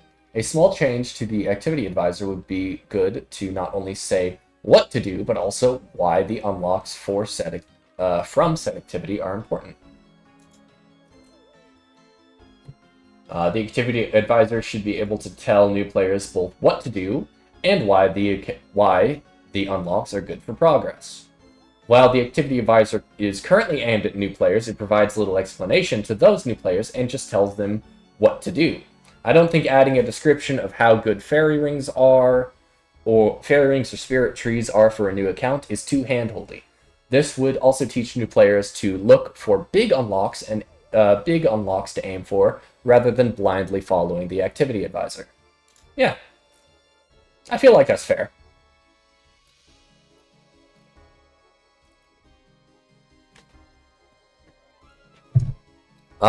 Yeah, I mean, the activity advisor has been kind of bullshit. Well, it's like, yes, go do this activity. Do it. Because that's the thing you must do. But, like, it doesn't tell you why. You have to have played the game for a long time to know, like, oh, Sins of the Father? I'll keep look. I'll actually scroll through the activity advisor once I'm done with errands here, real quick.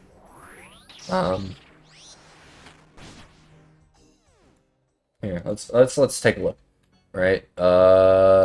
Perilous Moons. Explore the ancient ruins. Unlock the Moons of Peril. Do journal. Right. It says nothing about like what the Moons of Peril is. What rewards you get from it, what the content is like. Same thing with like lunar diplomacy. Learn how to cast lunar spells. New player's gonna be like, what the hell is a lunar spell? Why do I want to cast lunar spells? Sins of the Father. Gain access to Darkmire. Okay, well, what's in Darkmire? Why would I want to go to Darkmire?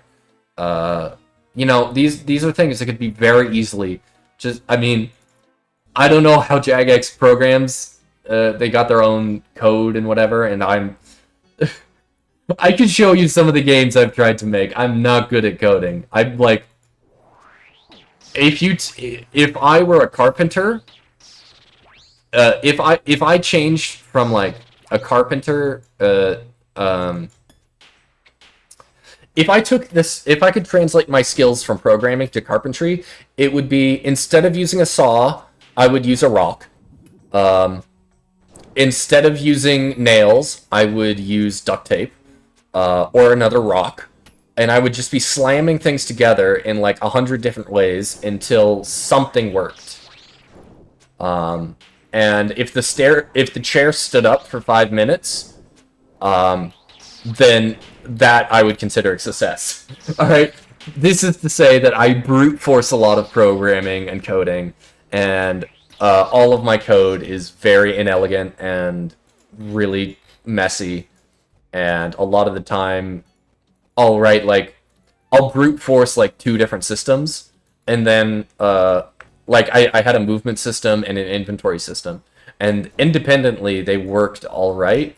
But as soon as I tried to like add them together, everything broke and everything just fell apart. And I'm like, I'm not smart enough to figure out what the hell I did wrong. And I could start from the ground up, but I've learned nothing from this experience. I've learned absolutely nothing from this catastrophe, and it's most likely that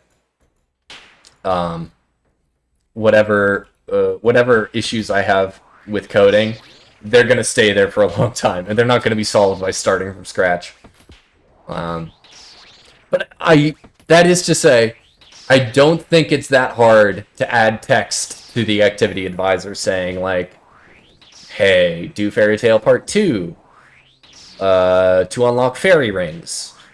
Fairy rings are extremely powerful transportation system around the entire game of Gillinor that you can access using a Drayman staff. It's free, doesn't cost any runes, and as long as you have a Drayman staff and the area you're going to is unlocked, You can go there as many times as you want. Like, just some brief description like that.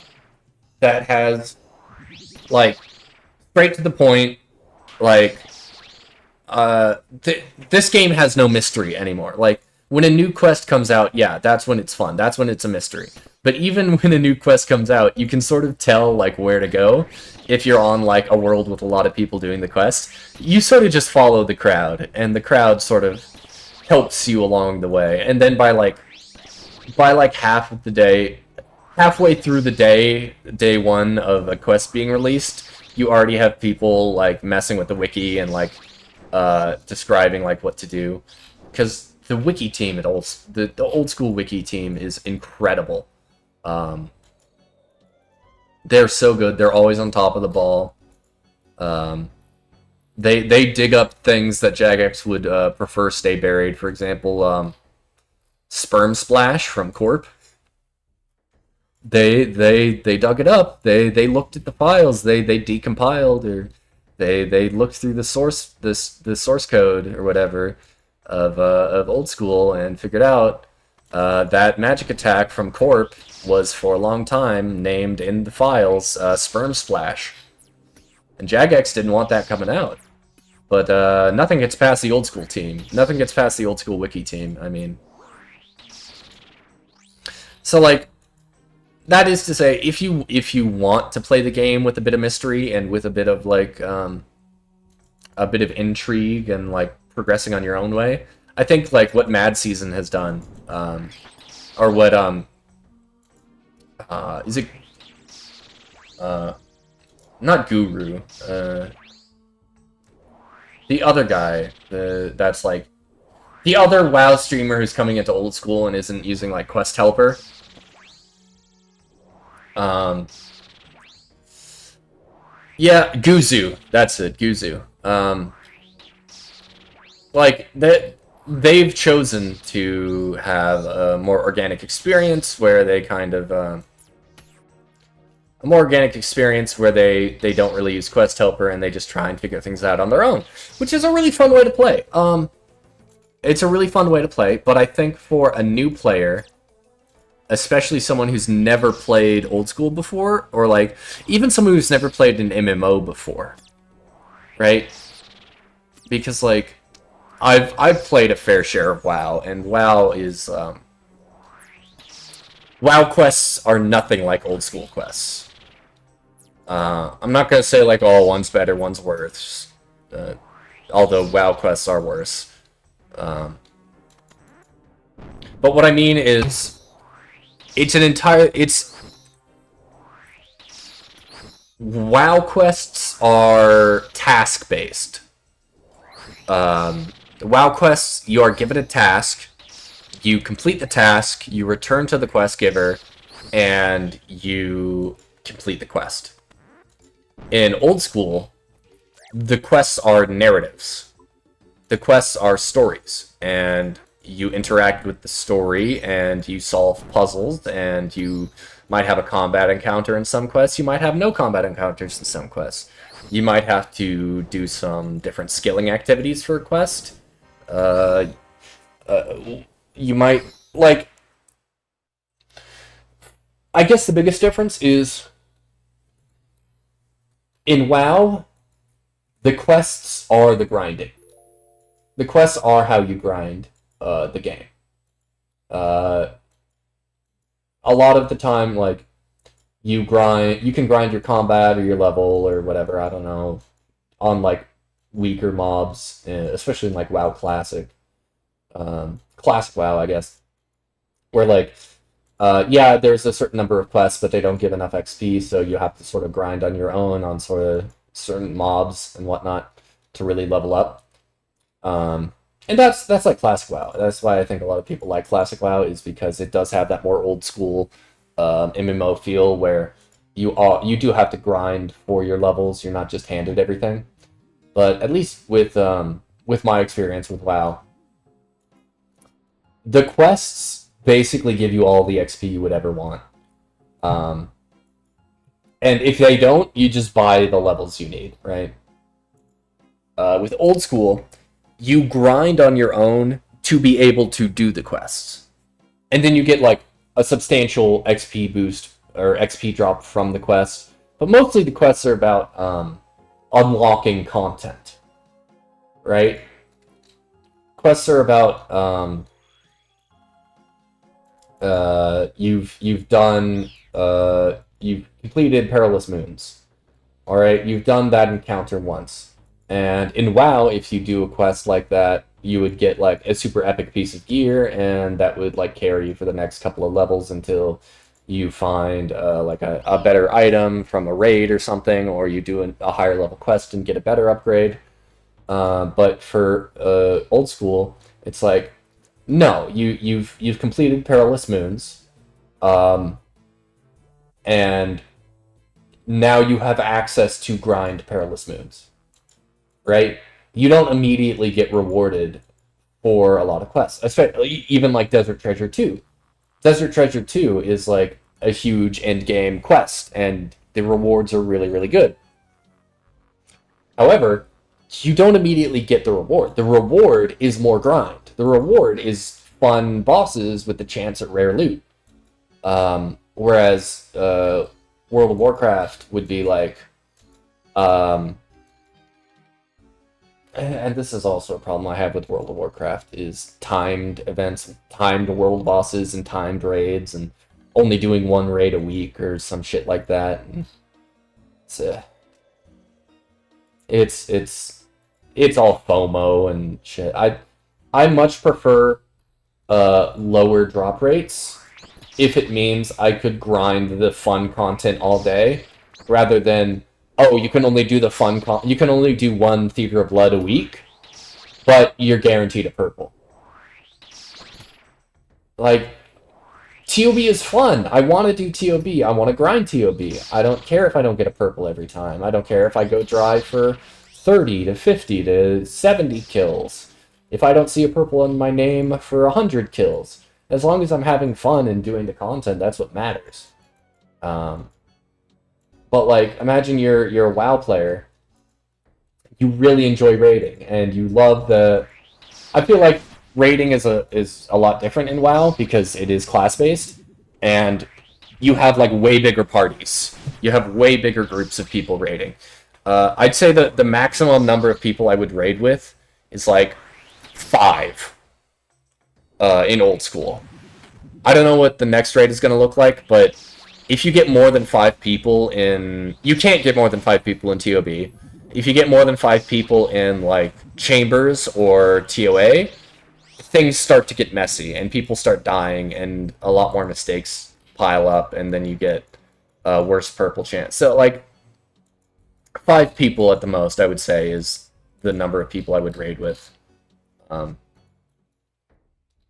And for Chambers as Eric, I really like just 3-mans, and then scaling 3-mans up to, like, a casual 3+4 if you're going with people who don't have, like, good gear.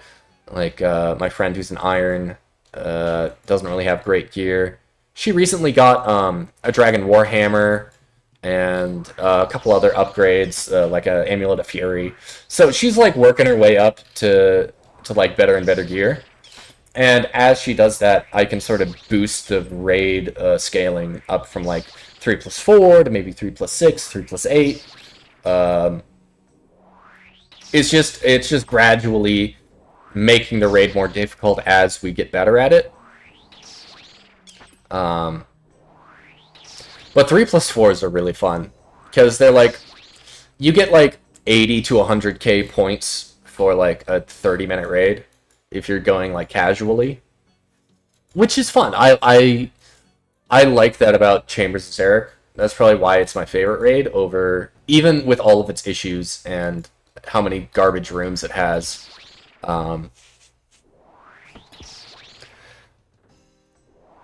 Chambers of Zarek, just normal modes that you scale, they're chill, and you can relax, and you can joke around, and you can chat in prep room, and you can flame people if they, like, a friend of mine, she's a different friend, but, every time I scout a raid, I'm going with these two, and I'm scouting a raid, and I find, like, a perfect raid, like Tecton, Muta, Thieving, Guardians, Tightrope, or something.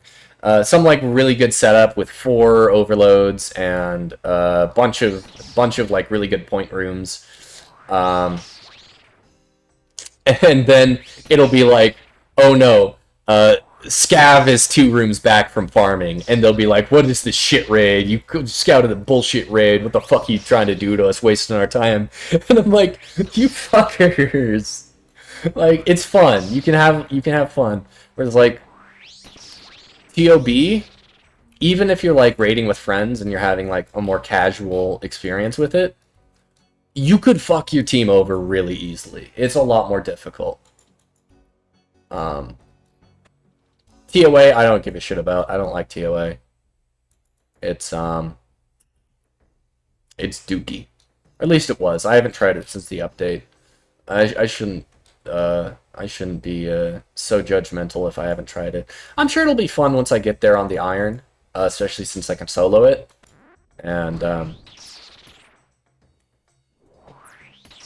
I'll probably just... I really just want to get raids ready on this account. That would be really fun to get into raids. But the first thing I gotta do for getting raids ready is to get... Say it with me. Carol's Top.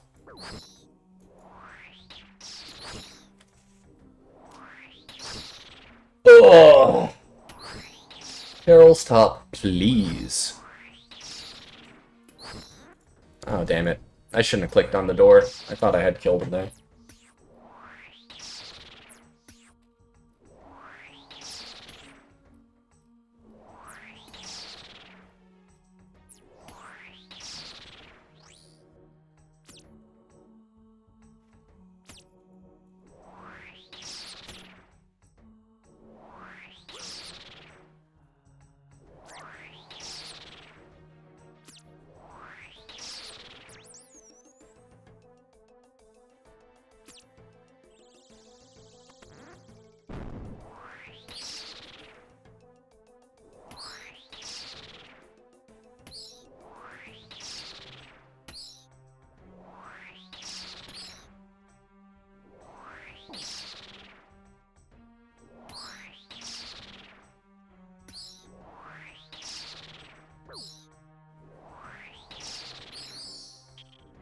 Okay.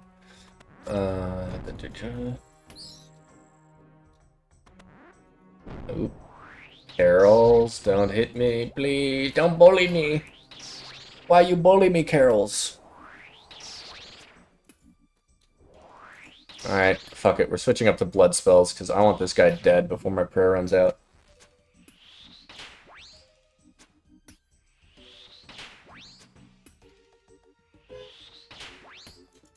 Okay, we're gonna have to hit some double eats here. Jesus, he hits hard. Okay.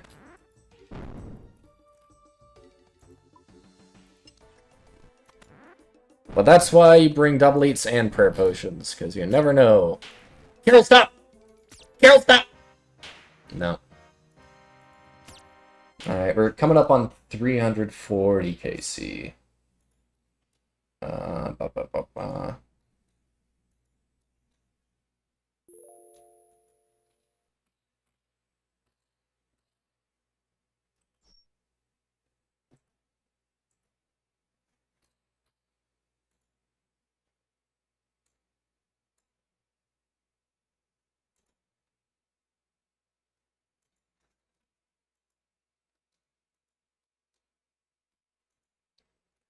Alright. Eat that, drop that. Can have a little bit of health missing.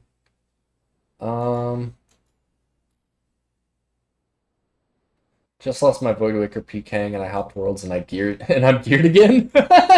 Hell yeah. I mean that's what happens when you when there's a rollback and you die. I don't know. Here, maybe I should check the old school site for what they're doing about the rollbacks. OSRS rollback.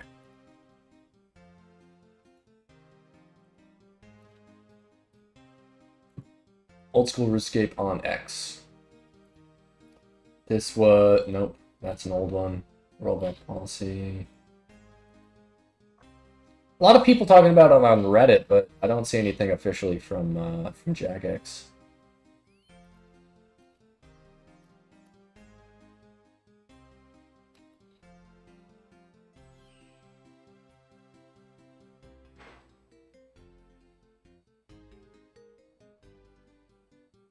Waves... What? Wait, what the fuck?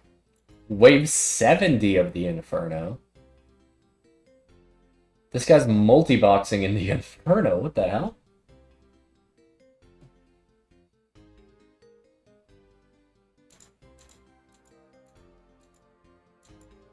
Oh, it's the rollback. He got rolled back. He finished triple jads and then got rolled back to do triple jads again. Okay. So I'm not gonna log out or hop worlds. But I am gonna take a quick break. So I'll be back in a little bit. And yeah. Give me a bit.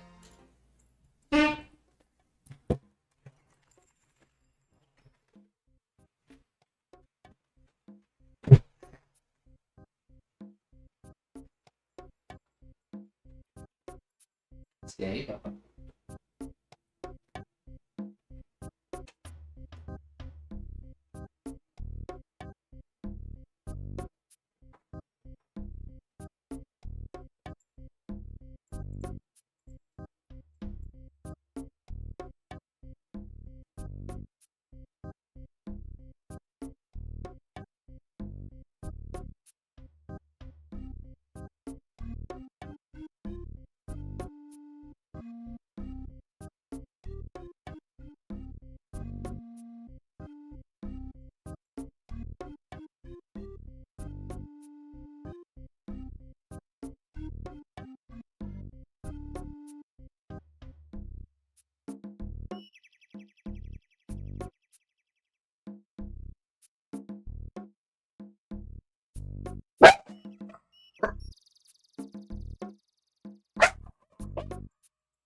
You want chicken? You want chicken, Baba?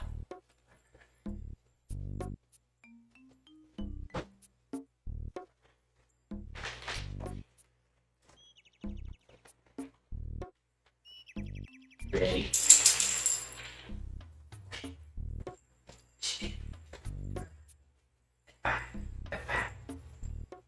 Sit. Sit.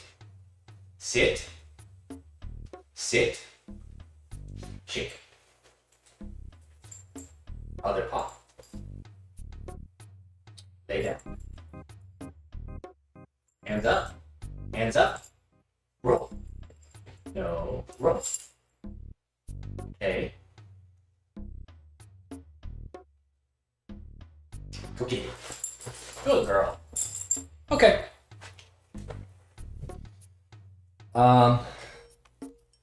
Just giving my dog a little treat.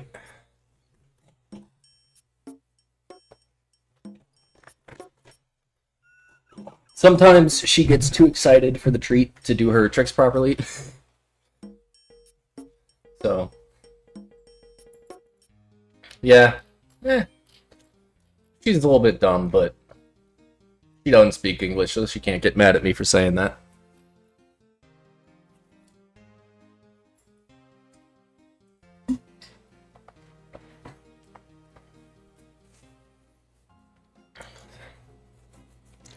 All right.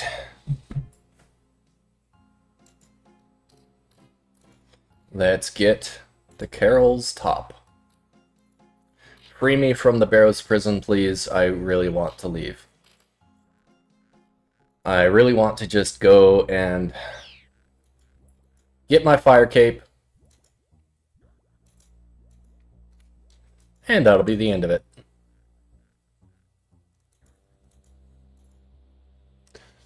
Fire cape should be fairly easy. Done it a good number of times. Done it for plenty of Slayer tasks on the main. Of course, those Slayer tasks on the main I was using like blowpipe, but Carol's set should be perfectly fine for it. Jad might take a bit longer. Definitely gonna have to kill the healers. You know, some people are like, oh, just tag the healers and tank them. But no, nah. Might as well kill the healers. I mean, play it safe. A little bit slower kill time, doesn't matter. I'm not speedrunning it. Might as well just go for the safest route.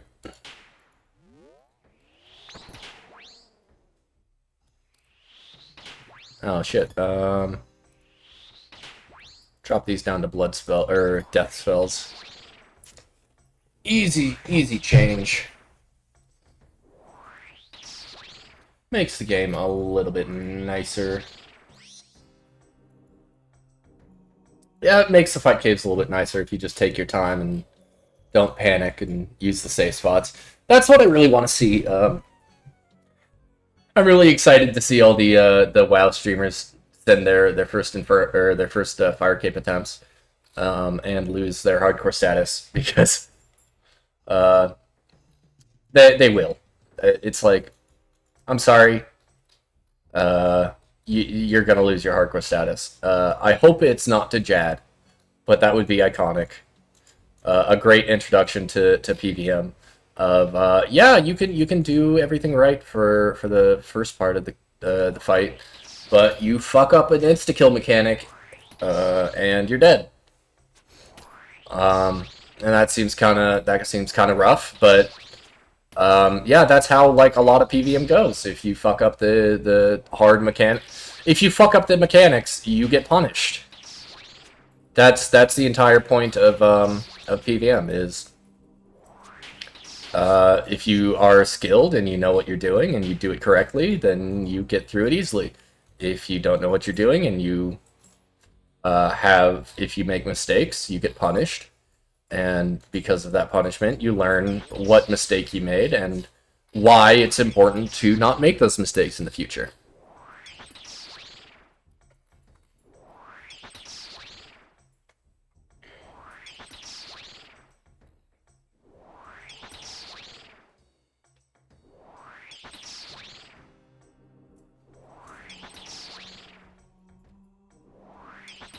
Oh, what's that? You need some water? Oh, let me step away for a second.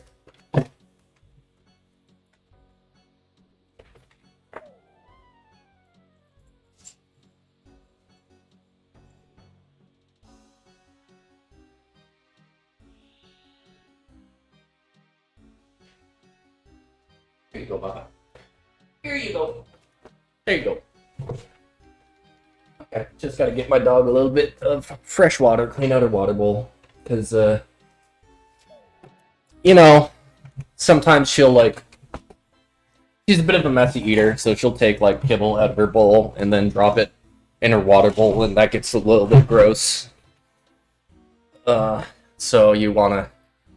Sometimes I don't notice, like, late at night, I'll just be on the computer and she'll drop some food into her water bowl, and then, I don't see it till the next morning, and I'm like, it's alright.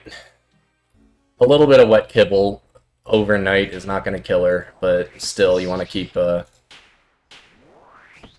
nice and clean.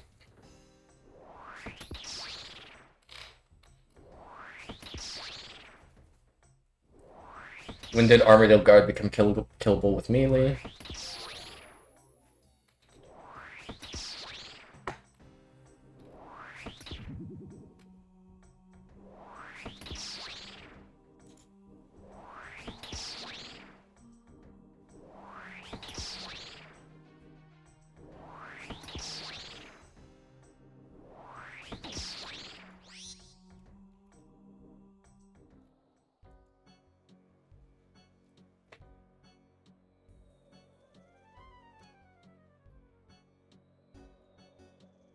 Beware of rollback bug. 0 days since last fuck up. Yep.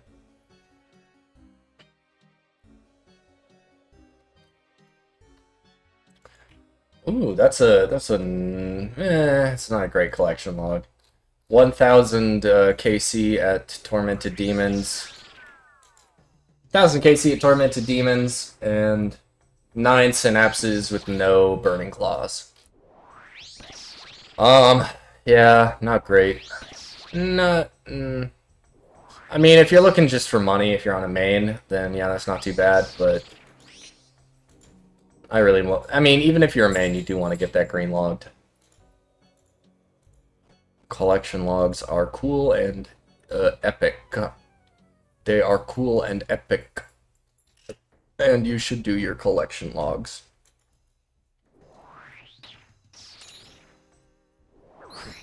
What door opens here? Okay, we gotta wrap all the way around. Longest possible route to get to the Barrows chest, unfortunately. But we can kill all 4 of our creatures. If these guys don't despawn, then we'll be good to go.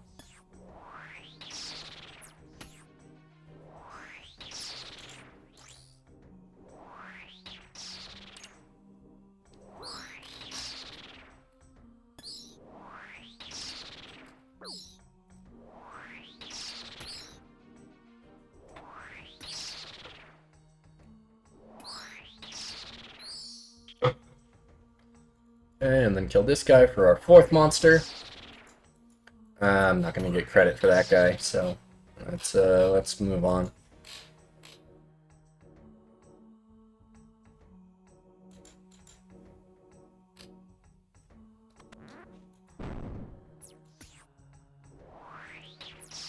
Oh no, Winter Todd solo crashing. I don't want to duo. You took the time to find an empty world, and it's just... I took the time.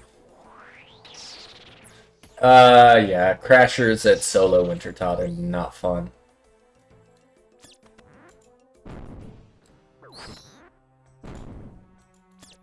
Let's keep our health nice and high for when we run into Arims. And since Arims is the only thing we're gonna kill here, might as well throw on the blood spells. Just to nuke them down a little bit faster. Max hit 32 in this setup, which is really nice. Okay, we've developed a fix to help... Oh, wait. We've developed a fix. Let me drink my prayer potion. But this just popped up. We've developed a fix to help the capacity of player saves handled by our systems. Okay. So literally, just suffering from success. There's so many players on the worlds that it's not like a system-wide rollback, it's just the servers are so full of players that they are having trouble saving all of the player data on their servers. That's actually, you know, the rollback is not great. No one likes a rollback. But it's a good problem to have too many players.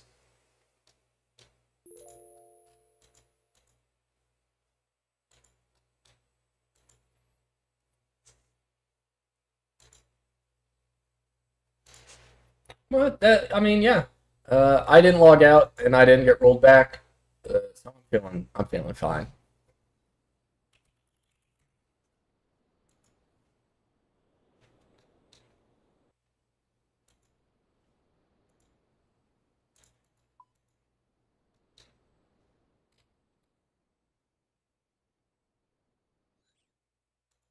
Oh no. Araxer can suck it, says the man who has 6 Rancor and only 2 pieces of the Halley. Unfortunate.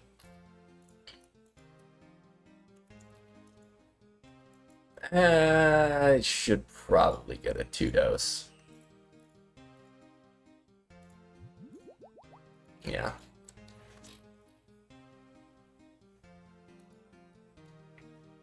Three KCI of the Duke, hell yeah.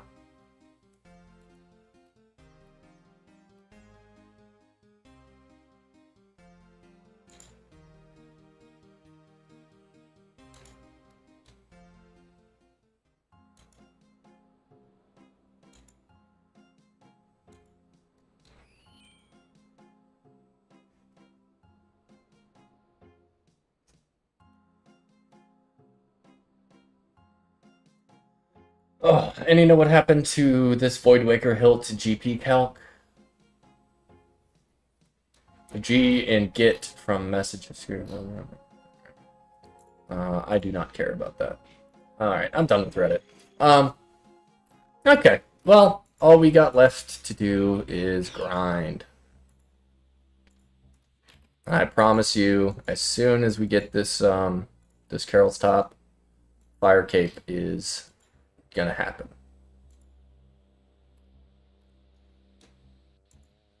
Like, I feel like there's a couple more things I'd like for the range setup. For the melee setup, definitely. I'd like to get, like, Zombie Axe, maybe? Maybe? Might go straight for Blood Moon. Blood Moon might be the move, actually. Definitely Blood Moon is the move for, like, Huey Codal. And I will be grinding Huey. Mostly grinding Huey for the seeds, for, like, goading potions and prayer regeneration potions. But also, I do want the Dragon Hunter wand. I think Dragon Hunter wand would be really good for Slayer. So that's a good option. And Blood Moon is definitely, like, really good option for Huey and should not take, like, super long to get. Like, I'm gonna probably end off Barrows around, like, 700 to 800 KC. Hopefully I get the Carol's Top by then. But Perilous Moons seems like it's a lot easier to green log.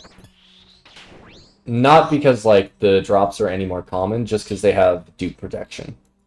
And dupe protection is really, really nice. Especially for content where you need a set.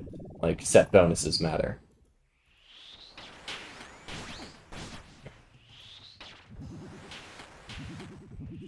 Still using blood spells.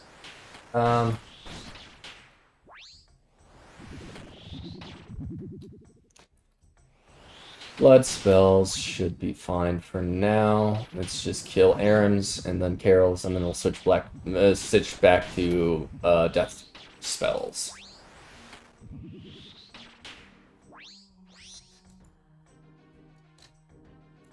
Oop.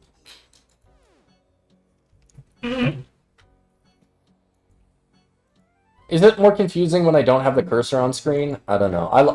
I like not having the cursor on screen for like recording purposes because I feel like the cursor can get in the way. But like, it's not that you can still tell what's going on in my inventory and everything if I'm using my if you don't see the cursor, you know. I feel like the readability is fine. I mean, maybe for like movement and stuff, it would be a little bit more confusing to not see the cursor. I don't know. Let me know. Should I turn the cursor on for streams?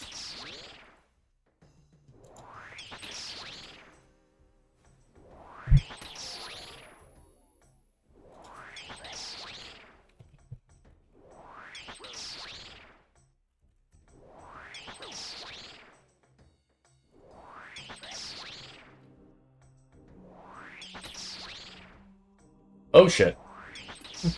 I was looking at my other screen. I didn't know Guthin's was rocking me that hard. Jeez, man, chill out.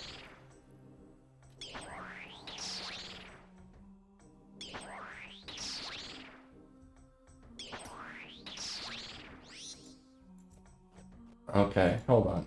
Robo-stall.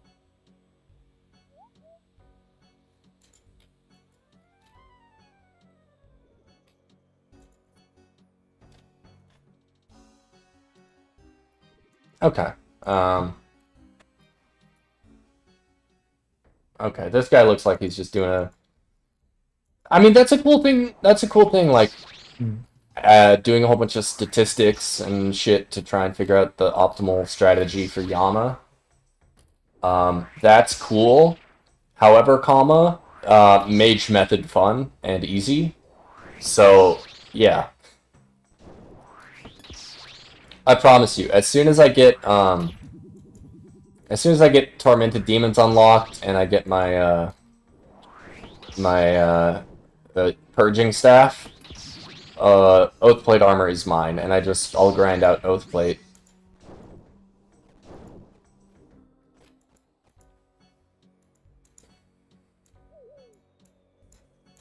I feel like Oathplate is a super nice addition to the game because of sort of the semi-dry protection for irons. Where, I'll probably grind out, like, hopefully by the time I get 2 pieces of the Oathplate set, I'll have enough shards to just go ahead and make the 3rd piece. That would be sick. Just, I do plan on skipping Bandos, at least for the first part of the account. I mean, BGS is really good at TOA and TOB. You can get away with having a BGS instead of a Warhammer at TOB if you really need to. But here's the thing. TOA and Chambers are a lot easier to complete. It's a lot easier to get completions in them. Because every room in Theater of Blood is a DPS check. Every room in Theater of Blood is, you gotta have, like, Dragon Darts in the Blowpipe, right? Because Blowpipe hits so fast, and, if you're losing, like, just a few max hits, like 1 or 2 max hits off the Blowpipe is a huge DPS nerf.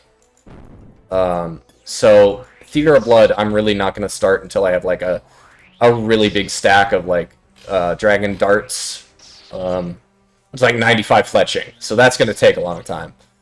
I mean, new fletching minigame, that might make it a little bit easier to grind that out, but still. Amethyst Darts, you can kind of get away with if the rest of your team is sitting on, like, higher DPS stuff, but you are going to be holding the team back if you're not like using the best DPS you can. Because every room in Theater of Blood is a DPS check. You really want best in slot there, or as close to this as you can. Which is another reason why Oathblade is really nice. I can probably skip that. That's probably enough enough reward potential. And then I can just come through here, and come through here, and Barak, give me your pants.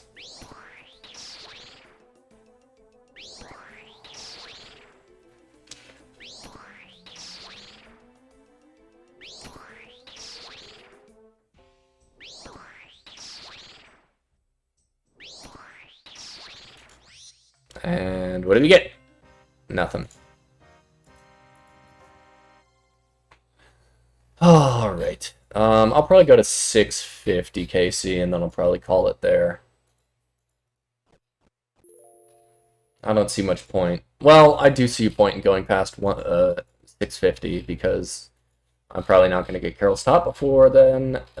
9 more KC, I don't think I'm going to get even another drop for 9 more kills. So most likely we're going past 700 for our KC here.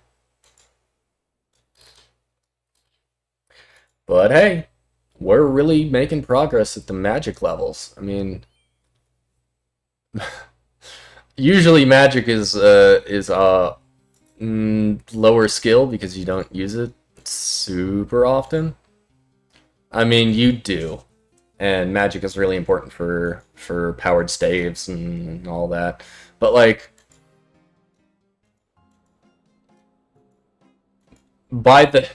I feel like I'm gonna get to like 92 magic just going before I even hit like 80 Slayer or 90 Slayer. I'm gonna be really high magic level, especially if I get into bursting. I don't know how many bursting tasks I'm actually gonna be going for because blood runes are expensive and hard to make. So maybe it's a Guardians of the Rift kind of deal here in a little bit. Grind up the stats that way and get some free runes that way.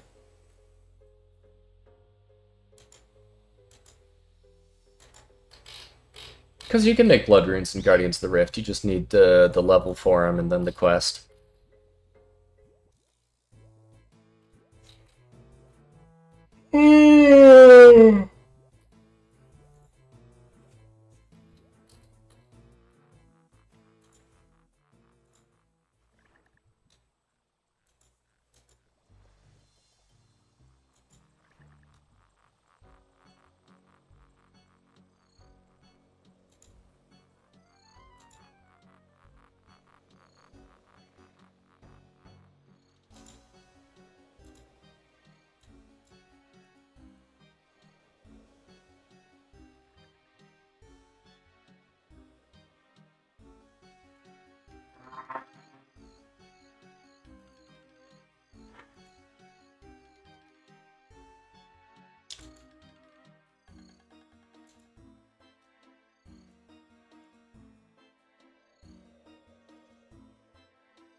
Any way to change the header and border of RuneLight client?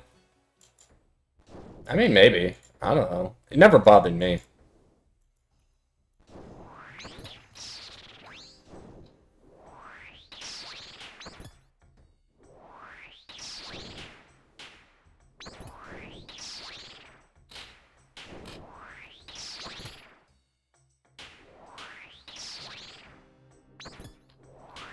And Daros is dead.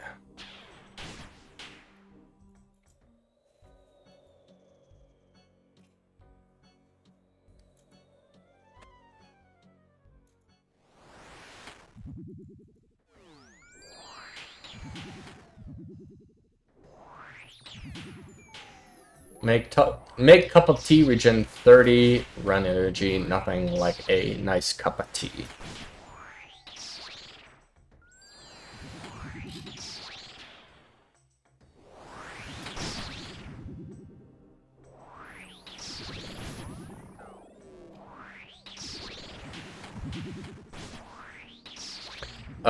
We've developed a fix to help the capacity of player saves handled by our systems. Any clue on what this means? No more rollbacks? Question marks.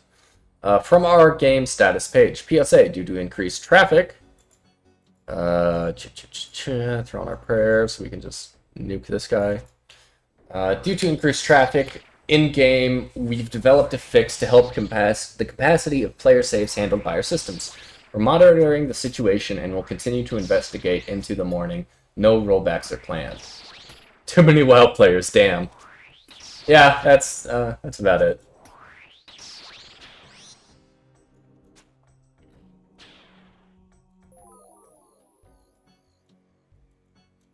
I mean, hold on. Let's see. OSRS website. Yeah, I mean, we hit like 200,000 players today, or earlier. We're getting like all-time high player counts.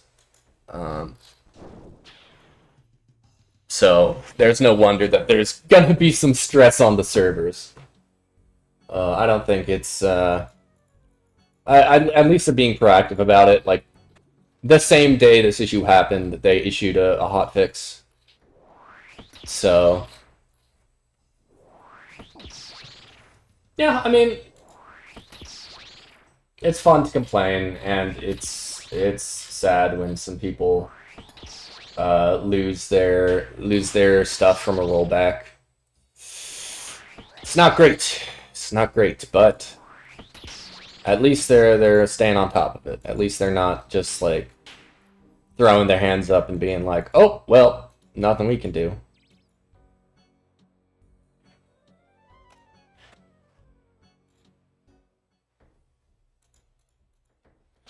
All right, Varak.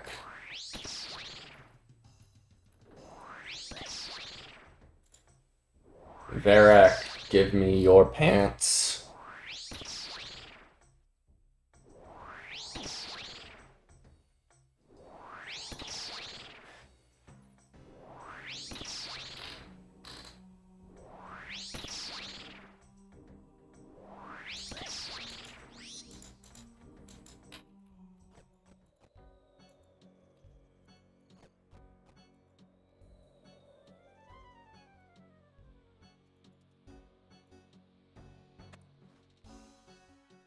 All right. You know what? I'm gonna make this my last Barrows run because I kind of want to go get something to eat and do some other content besides Barrows for a little bit.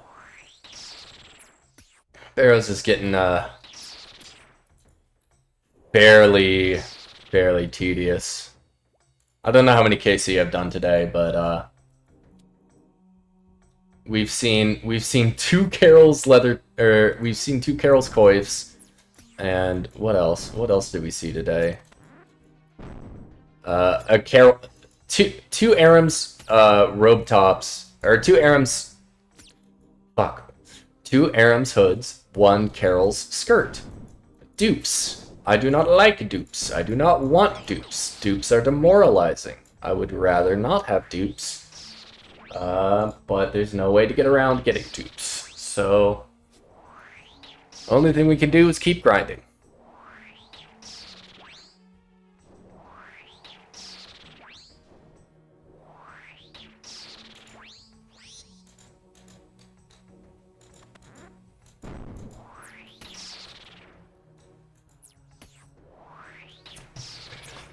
Oh, but I promised these Barrow brothers. I promised these Barrows brothers, you give me the items I need and I'll stop coming here and wrecking your shit.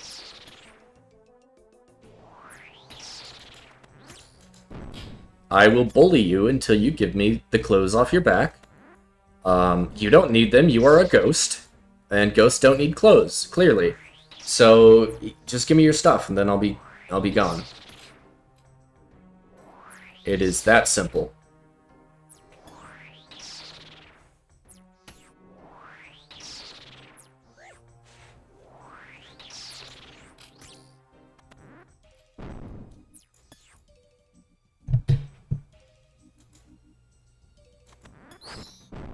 Is it this door? Yeah, it's that door. Okay, we'll kill one more minion, and then we'll hit the chest. You seem like a good guy to kill, so let's kill you.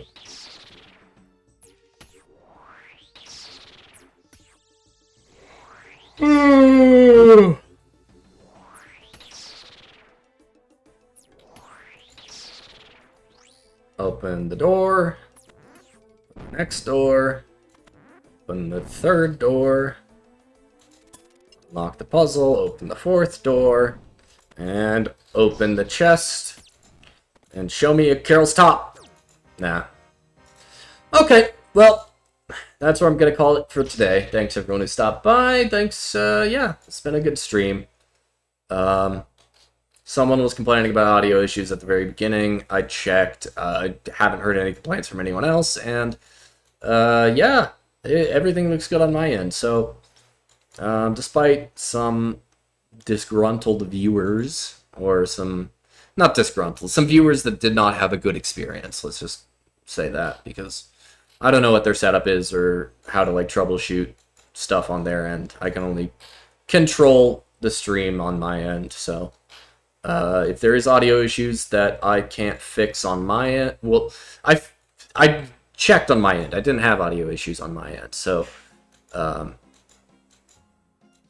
don't know. I don't know how to remedy that if someone is watching the stream and they have audio issues on their end, and then they're like, "Your stream is bad and your audio is broken," and I'm like, "Pretty sure it isn't, but I am not you, and I'm not having your experience on your devices." So, yeah. But anyway, that's going to do it for me. Thanks everyone who stopped by, and as always, have a wonderful rest of your day. Alright.